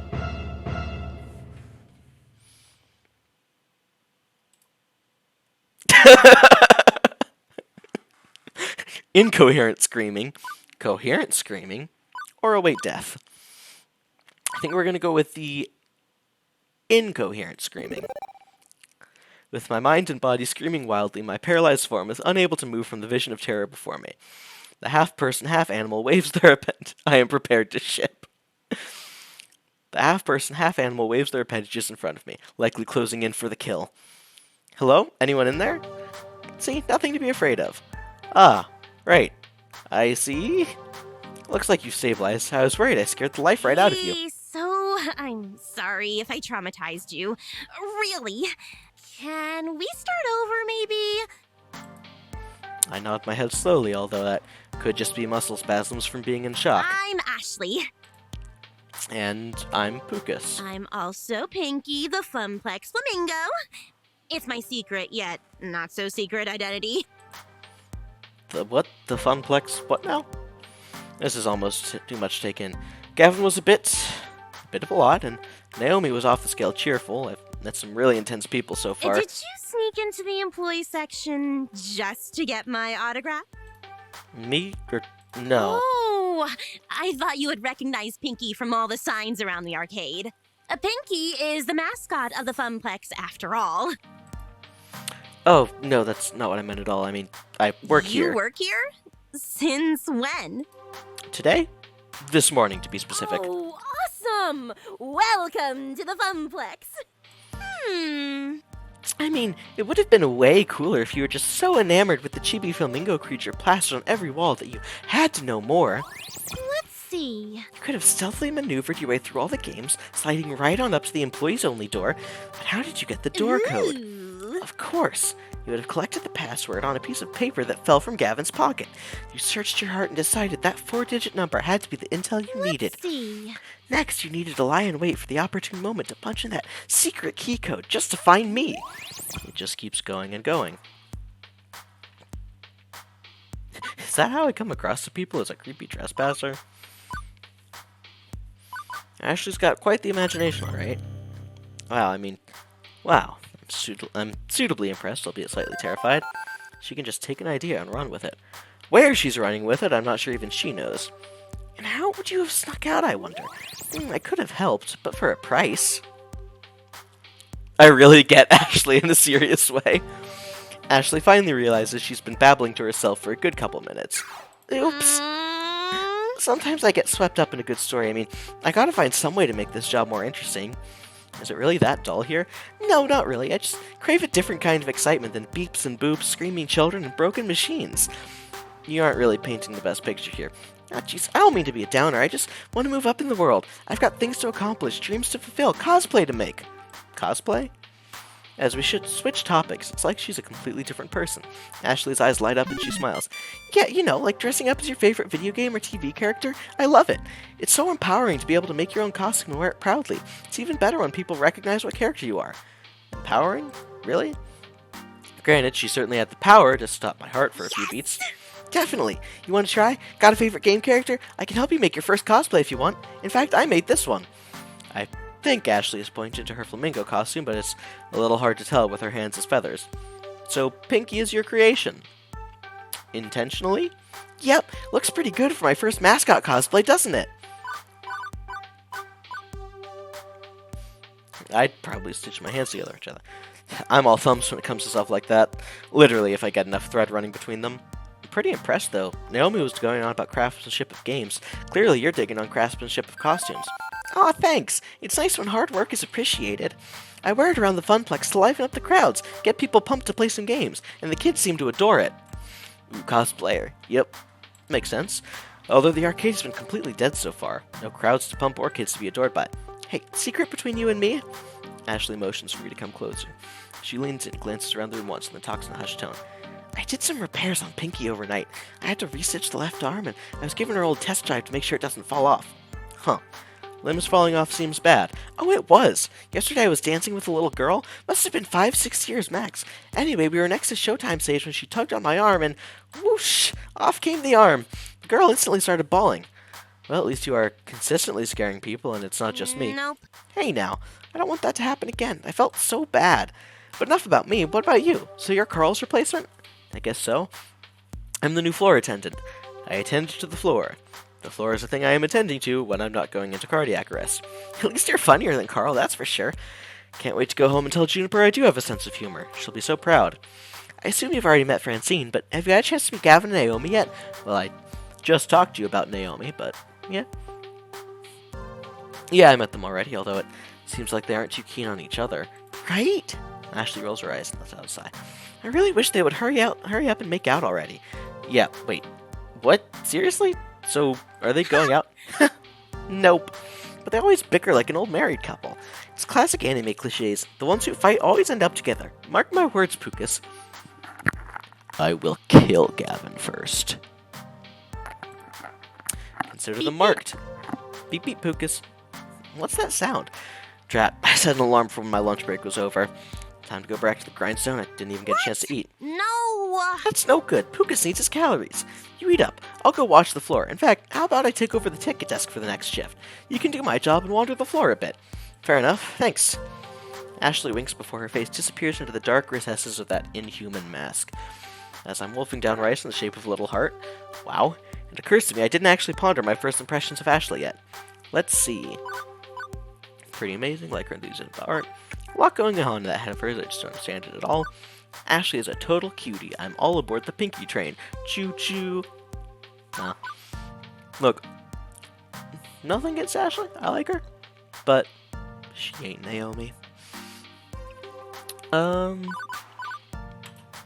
She seems like a nice girl, but okay, I can get on board with all her wild stories. Pucas breaking up a workship. Yes.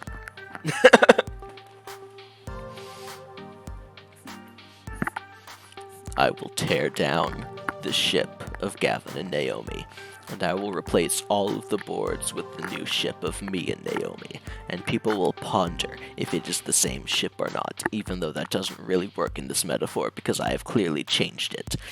But the ship of me and Naomi will become so ingrained that people will forget that she was ever shipped with Gavin. Seems like a nice girl, but I can't get on board with all of it. Again, I can, just like, that was the option. Can't always imagine living your life vicariously through a fancy. Anyway, with lunch in my belly and break time complete, the second half of my workday began. Oh, excuse me. Rolling into the afternoon, the crowd starts to fill out. School's done and late-rising pros are heading out to their arcades of choice. With Ashley covering the desk, my job is to wander the floor looking for problems. Or potential problems. Or just making sure everything's A-okay. But for starters, it's a good moment to collect my thoughts. Got off on the right foot with some of my coworkers and the wrong foot with others. A mixed bag, let's say, but not awful. Need to make sure I get along with these people. They're going to be part of my life one way or another. And if Francine's willing to pink slip her grandson, well, I'm expendable. I should be careful. Hang on, no time for daydreaming. I think I spot, let's see, 3 possible issues to look into. I should have time to get to all of them, but which should I tackle first? An irate customer near Mr. Moopy's Magic Maze, someone cursing up a storm at Fist of Discomfort, a loud crowd around Showtime stage. Let's go to the fighting game. There's a lot of shouting coming from the center of the arcade where Fist of Discomfort is being played. I remember Iris telling me all about it earlier today while I was bored to death at the ticket desk. Fist of Discomfort, or FOD, is one of the most popular games in the esports circuit. It's been a staple of the scene for over 6 years. One year, Team Wicked Prodigies took on the Unreal and came back to win in the dying seconds of a tiebreaker match to take home a record $5 million prize pot. It's a lot of moolah. And how?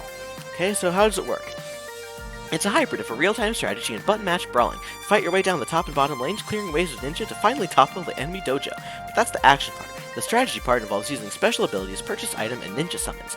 FOD is sheer elegance in its simplicity, the way the different game systems interweave to form one masterpiece of esports perfection. So summon good ninjas, punch bad ninjas, smash dojo. I'd say boiling down a rich game of action and strategy played the world over by top gamers in such a way is a bit degrading, but sure, okay. All of which is super interesting and stuff, but right now all I care about dealing with is the loudmouth currently playing the game. The closer I get, the louder the yelling gets. Most of these aren't words that... What the What the actual fuck was that? No, those are definitely all words my mother would disapprove of. You've got to be fucking me. There is no fucking way that's even plausible. Those hitboxes don't even fucking connect. Fuck this game fucking all night long. Get wrecked. Well, this is far from over, scrub. I saved up a little something extra special for you. I've been baiting you into attacking my sensei, which you fell for. Hard. Oh hey, did I forget to mention I bought an extra ultimate technique scroll for my dojo? Whoops, might be. Wait, what? You haven't been farming? How could... XP share technique with creep waves. Take this. 5-fold fucking explosive death claw technique. What? How'd you defeat me? No! Oh, GG. No one can defeat me, Queen Bee. My dry eyes painfully blinking makes me realize I've been standing here watching intently during that whole exchange. I'm not 100% sure what just happened, but that didn't matter. I was completely sucked in. Couldn't tear my eyes away. It's like watching a train wreck. I mean, if the train was the arcade game and the wreck was that guy's Hey, face. Kid, what are you staring at? Never seen a champion of my caliber before? Oh, seeing as I don't even know how to begin to start to even consider how to respond to her question, I opt to take a moment and collect my thoughts. From what I've somehow gathered, she goes by Queen Bee.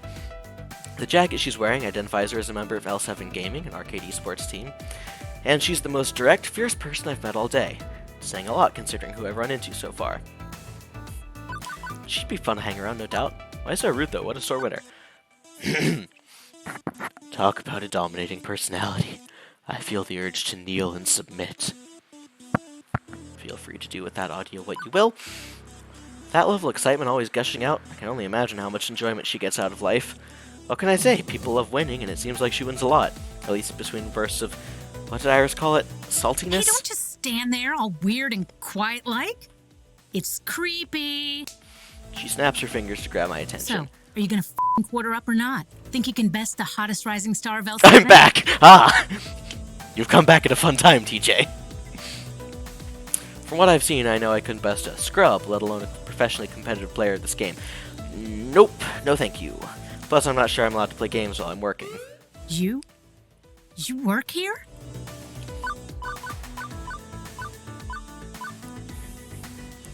I have audio up, so I can't hear bye. I don't know if I believe him or not.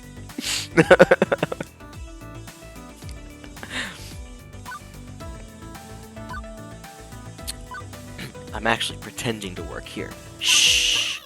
Oh, it's all just a front. I wander around the floor to, pick up drop tickets and hope of getting one of those giant stuffed flamingos behind the prize counter. I know, right? If I was as good at those ticket games as I am at FOT, I'd have, like, a flock of giant pink flamingos. Maybe I'd even give you one. Maybe. Hey, they haven't given you a name tag yet. How am I supposed to know who They you haven't even are? given you a name tag. I think that was actually a weird tactic to have me introduce myself to her. I'm Pucas. I did technically just start working here 6 hours ago. It might take them time to issue me a name tag. Maybe they need to send a carrier pigeon to an ancient monastery where name tags are forged in a vast clay oven. Nah, Gavin's just slacking big time. I'll talk to that silly boy for you. Make sure you get some proper respect. Thanks. No problem. We gamers gotta stick I'm together. Queen Bee, by the way. Aggro-style FOD lane pusher specialist for L7 Gaming. Figured that when you put your arms over your head and cheered and shouted, "No one can defeat me, Queen Hey, Bee." I do not sound like that. Well, maybe a little. Anyway, I'm one of the regulars around here besides Purr and Teo. So you'll be seeing a lot of me in the future. Let's hope you last longer than the last guy. Oh great, now she's even making my job into a competition. Hope there isn't a betting pool too. You look like a smart kid. You've seen one of my many streams on the internet, right? Nope. I literally have. I'm chilling with my mom. Her and my dad watched the show, but she's staying here in Redacted overnight, so she doesn't have a long drive to Redacted in the morning. Fair. I literally have no idea what you're talking about. Whoa. Really? Have you been living under a rock for the past decade? If you consider a small yet formidable apartment a rock, then yes. Oh, you sweet child. You're so innocent and pure. Come, let me show you the path to darkness that is the internet. So TJ, I need you to know that the dialogue that was just ongoing when you returned was talk about a dominating personality. I feel the urge to kneel and submit.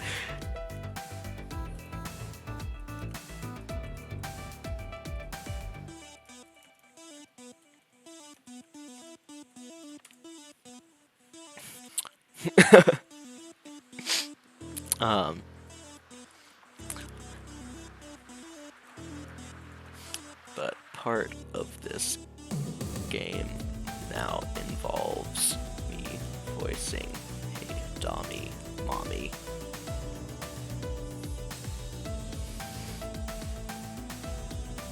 Nah. You missed me my sexual thirst mode over my beloved Naomi.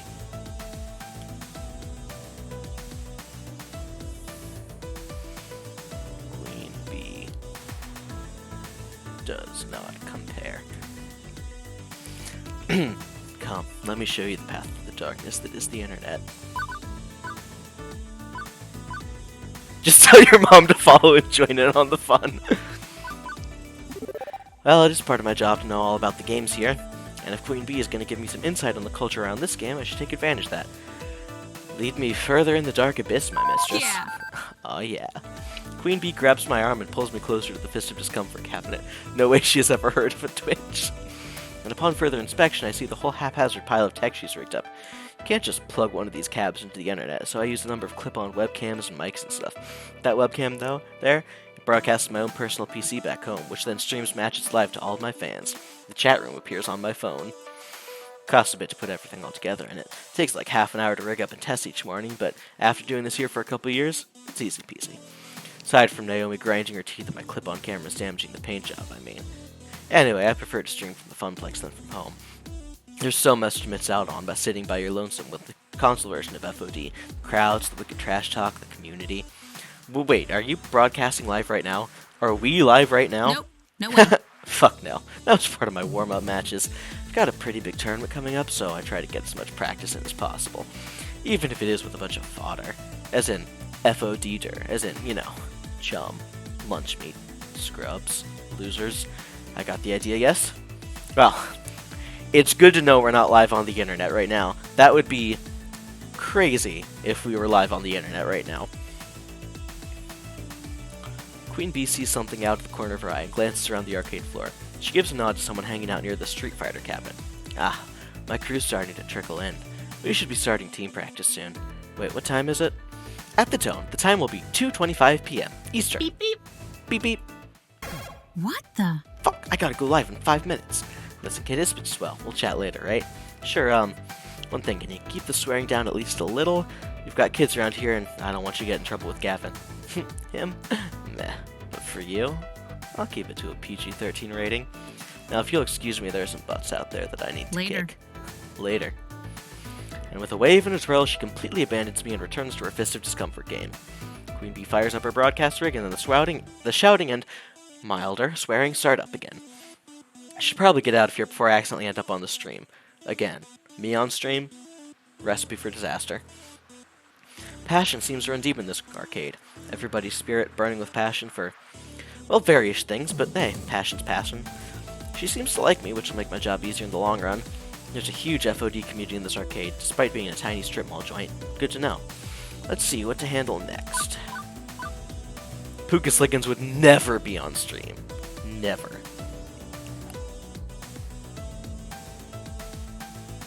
Alright, let's check out the irate customer near Mr. Moopy. My mutant floor attendant senses detect danger from the left-hand side of the arcade. I quickly rush all of 30 feet to the scene of the crime, already in progress. Come on! Hurry the fuck up and finish your game! Do you work here? I saw you behind the desk earlier. Note to self, ask Gavin for a name tag or something. Also, I definitely didn't make my guardian a pretty tiefling lady. Of course not. Yes, I'm Pucas, floor attendant. Well, stop attending to the carpets and attend to me. I want this fuck to wrap up his damn game so I can play. Ashley's face is obscured beneath her costume's mask, but I can feel her wince as the man curses up a blue streak. Sir, there are children. Pleasant?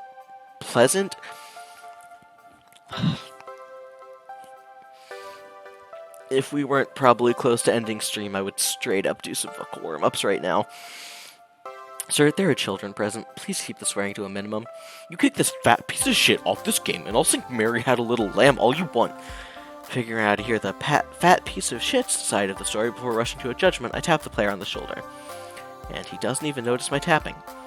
So I tap again, twice. Sir, there are other players waiting to give Mr. Moopy's Magic Maze a spin. Curiously, the player looks up the game's marquee, thank you, Naomi, which simply reads Moopy. You know the game's full name? Sure, I played it a lot when I was a kid. It's actually called Mr. Moopy's Magic Maze, right? Wizards and pellets and monsters and stuff? Yeah. Bit terse as he's laser focused on the game, and I can see why. He's currently sitting on 714,900 points. Holy crap, that's a heck of a high score. Or his other guy would probably put it, holy fuck, that's a fuck of a high score. Excuse me. Alright, right. Sir, can you please wrap up your game? Nope. Keeping good pace here. Plenty of livestock. On par for getting close to the world record before the kill screen. Somehow, the thick arcade jargon sounds classier when dropped in his British accent, like I'm watching some documentary program on the BBC. Yeah, but this is a public arcade. Other folks want to play the games too. He finishes clearing the current board while pondering the predicament. Okay.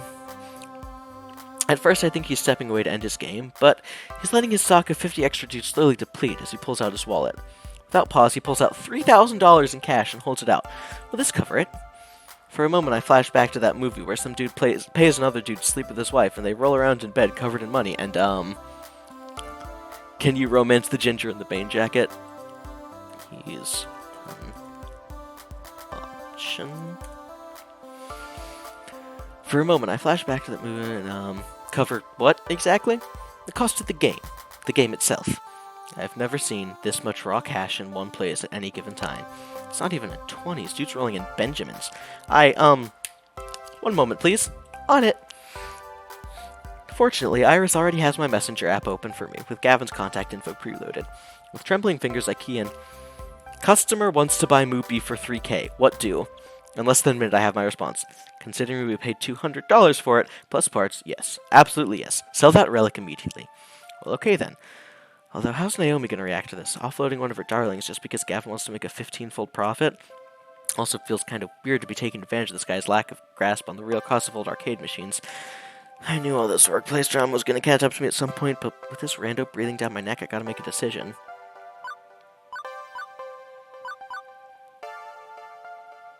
Well, the game was $200, but I'm not sure we should sell. It's an older game, and actually only costs us about $200, but, well, it's the part of the arcade, sir. Expect this apparent gazillionaire to protest at not getting his way, but he's smiling. You're right. This is Mr. Moopy's home, after all. Let's compromise. I'll pay you $1,000 American and own the game, but you keep it here, and in return, I get to play as long as I want, provided nobody's already playing. That way, I can keep chasing the score, but your arcade stays whole. I'd hate to break up a loving family. I want you to be able to romance him. Naomi will be relieved to hear that, even if Gavin may flame me for passing up $2,000. Good, I'd hate to make Naomi cry. How could I live with myself? Which leaves the rando hopping mad. To be fair, we'd been kind of ignoring that he exists. What the fuck, man? What kind of arcade is this? Fuck this. I'm gonna go to Deco's Palace. And we just lost a customer stomping his way out the door. Stomp, stomp, stomp. On the plus side, Naomi won't cry. That's literally all that matters. On the negative side, I just drove a rando out into the cold. What a disagreeable fellow. As for the player, well, he goes right back to playing. Eating pellets, zapping ghost monsters, clearing mazes. With the crisis behind us, I can actually focus on who this gonzo rich guy actually is. Teach. Please briefly have audio.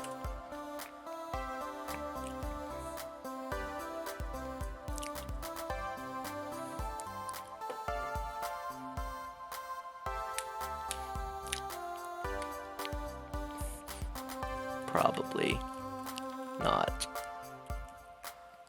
SF safe for mom, though.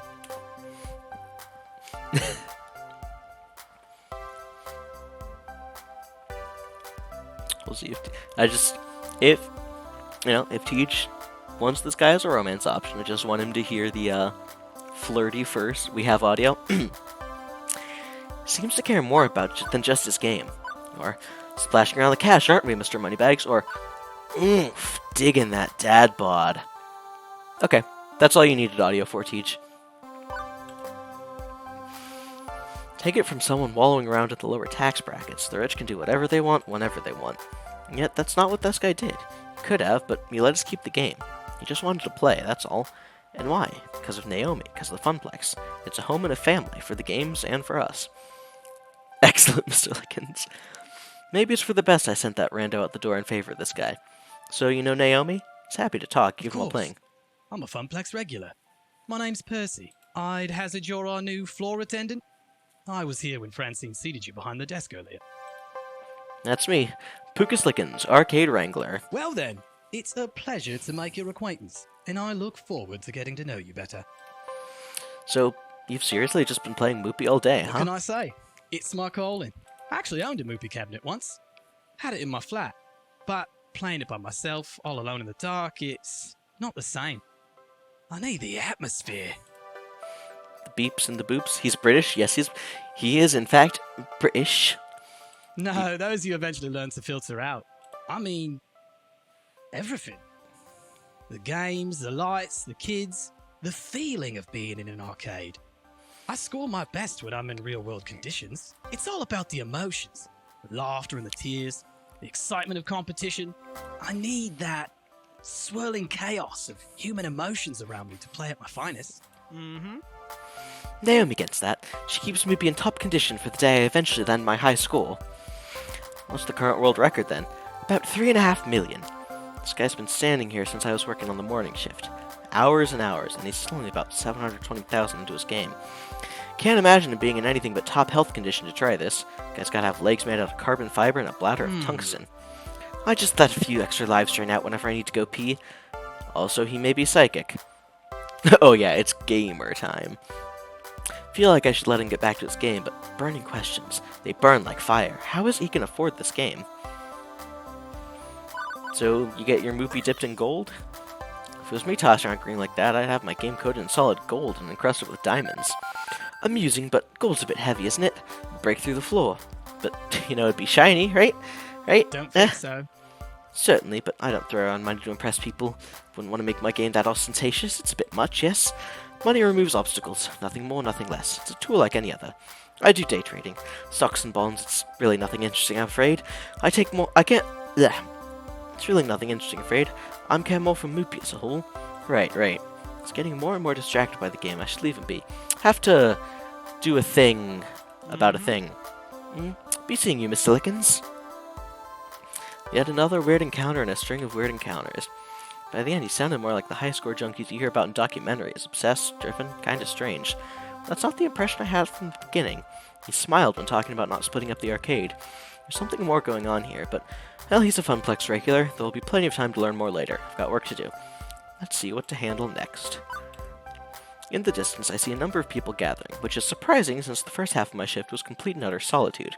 Don't get me wrong, I'm happy to see that people do come to the arcade, but it's quite the crowd that's assembling. Like, larger than Queen Bee's team was. Rowdier, too. This has to be against some fire code or safety protocol or something, right? Speaking as a citizen that enjoys living, having an escape route in case of emergency is necessary. Time to clear the way and pave my own path of safety. As I approach, I see flashing neon lights accompanied by upbeat Europop drifts. It's an auditory flashback right back to 1980X. Can't help but nod my head to the beat. A pulsating mass of people have surrounded Showtime stage, cheering on the current player. The game itself takes up a whole corner of the arcade, requiring a fair amount of space to actually play. Showtime Stage is an ultra-modern arcade smash hit. It uses motion tracking sensors hidden behind the colored spotlights to check dance pose accuracy and score your sweet moves. It's pure dance fever. Can you catch the fever, Pucas? I had my dance fever shots at the doctor's office earlier this season.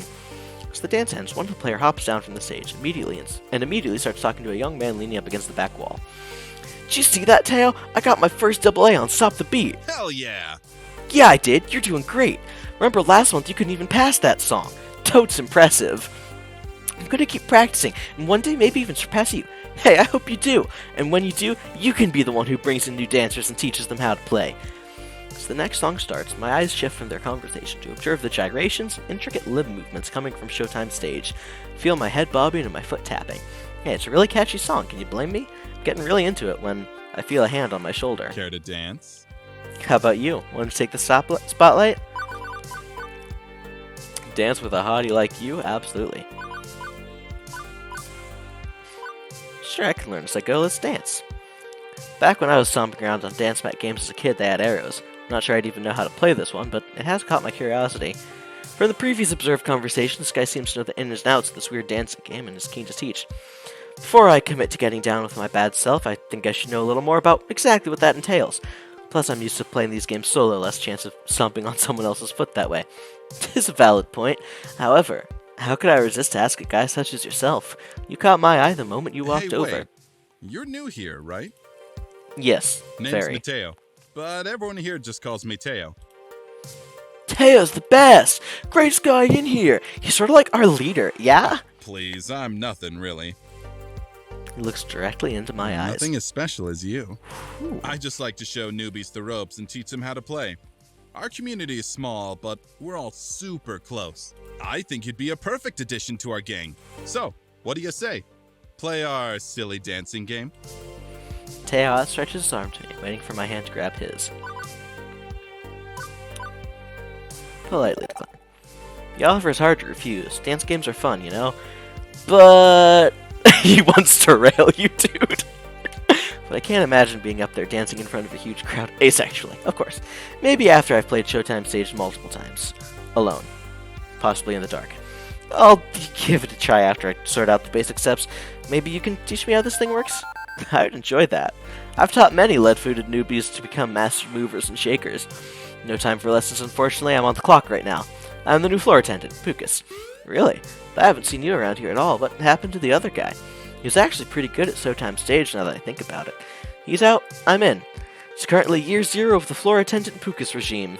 Hello there. Well, it's an honor to meet you, Pucas. I hope we get to know each other well. Indeed. For someone that loves Showtime Stage as much as you do, I haven't actually seen you play yet. True, most of the time during these meetups, I tend to let everyone else play. Go around and make sure everyone's happy and having a blast. But what about you and your feelings? My happiness comes from making other people happy. That's all I need in life. Which is all well and good, but I still need to deal with this crowd. How best to handle it? Hey, want to film a workplace safety video? Good, we can start by getting to know workplace safety together. Hate to be the bearer of bad news, but you gotta break up the band unless you want to film one of those retro 1960X public service announcement videos where someone loses a leg dancing off the stage into the crowd. Yeah. Guess we're kind of overdoing it a little, shaking hands with danger. And when the heat's on, the lights are shining, these things happen. I'll take care of it. Luckily, the song that was being played just finished. Teo jumps on the stage and cups his hand over his mouth. Hey, listen! We need to keep the area to the left of the stage clear. Oh man, but why? I like my spot. And now you know the deal, we all have to be cool about fire safety. It's Pucas' first day, so let's show him some respect. See everyone turn around and glare at me. Great, now I'm going to be known as the party pooper. Guess I've had worse reputations in my lifetime. Like that one time I had to close the pool because of that dirty bandage floating in the water. No one would talk to me for a week. Hey, don't disappoint me, crew. Pucas is just doing his job. Reluctantly, the crowd reshuffles itself in a semi-orderly fashion. As everyone settles into a safer way of watching the game, Teo jumps down and comes back to me. Better? I nod, genuinely impressed with how Teo can capture his community's attention. They listen to him and have the utmost respect for him. Yeah, actually, Didn't much mean better. to cause any trouble. Sometimes we just get so caught up in the game, you know? Of course you know. Hey, you should still join us later.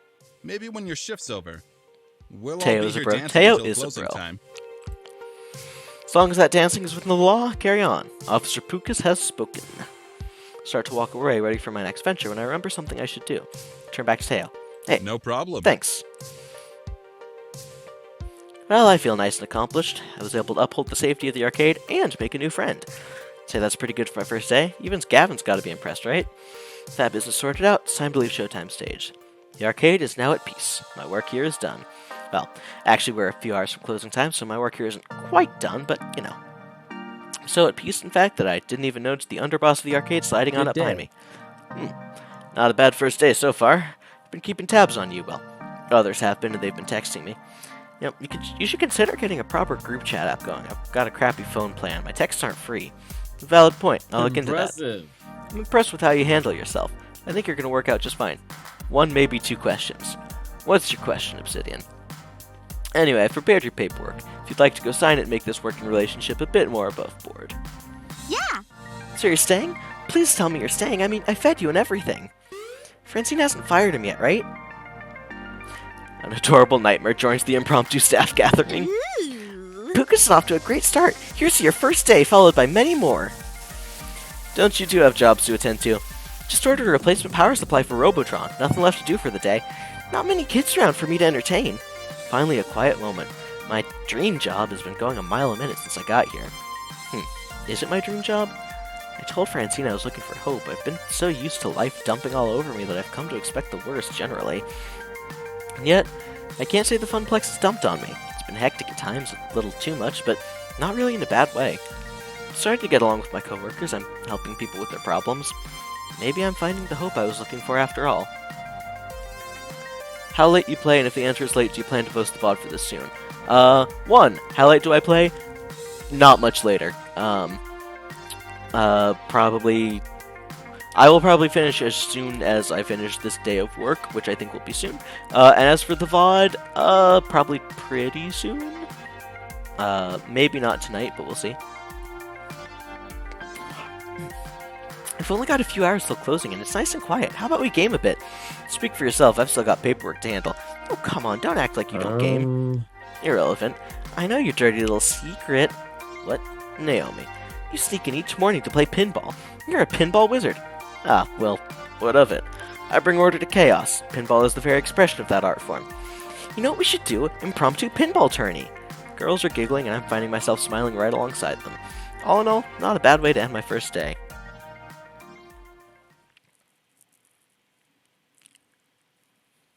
By the way, I've booked a birthday party for this afternoon. Blah. The looks of confusion and outright terror on their faces, all after dying off immediately, are vaguely concerning to me. Sorry, I meant to tell you, dears, but I plumb forgot. A birthday party. How old are the kids, may I ask? It's a 5th birthday. Oh, to be young again. For 5-year-olds. Naomi starts pulling at her hair, eyes wide and trembling. Throwing ski balls overhand into the glass, jumping up and down on pinball machines, putting chewing gum into coin slots, pulling at my costume, tearing pieces off of it. Naomi, Ashley, keep it together. You survived kids' birthday parties before. Doom, the end is nigh. Well, I'd hate to get in the way of all the fun. Yep, it's time for my afternoon nap anyway. Have fun, dears. Right. Battle stations, everyone. I'll take at the ticket desk so I can oversee operations. Ashley, greet the kids. Naomi, watch for hardware damage. Pucas, roaming duty. Look for trouble. Do what you can. Prepare yourselves. They're coming. Like an oncoming tidal wave, the rumble is felt before it is seen. Parents pulling into the parking lot. Minivans disgorging kindergartners, and suddenly...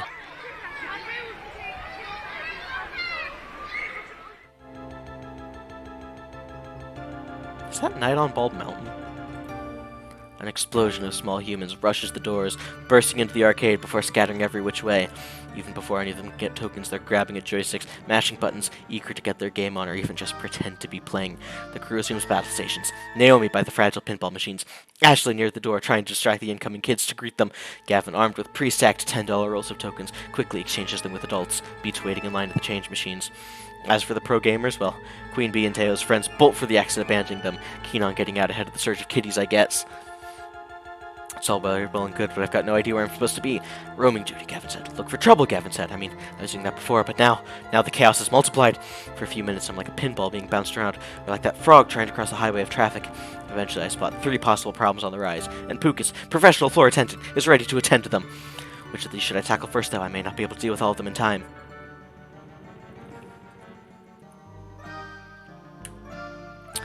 Attendant Pucas will be picking up on this next time.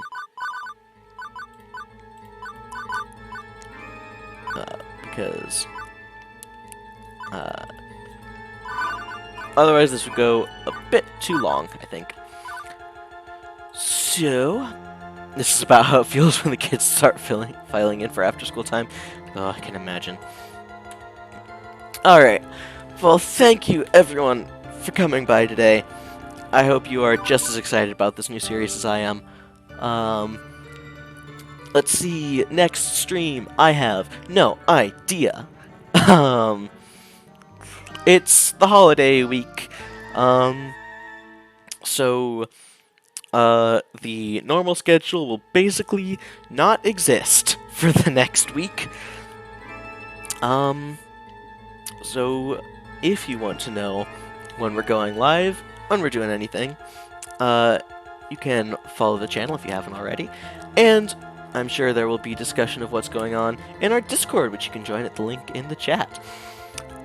If you have enjoyed this and you want to watch some other content, you can check out our YouTube in that link, and our Silly Little Clips channel, which this week has already been, this week is actually being updated. I have a feeling the main YouTube channel will start getting updated in the coming days, once I have a little bit of time to do that. And thank you so much, everyone, for coming by tonight. I am very excited to be getting into another visual novel. I think everyone's going to enjoy this, hopefully as much as Tyrion. And so I will talk to you all next time. Good night, all.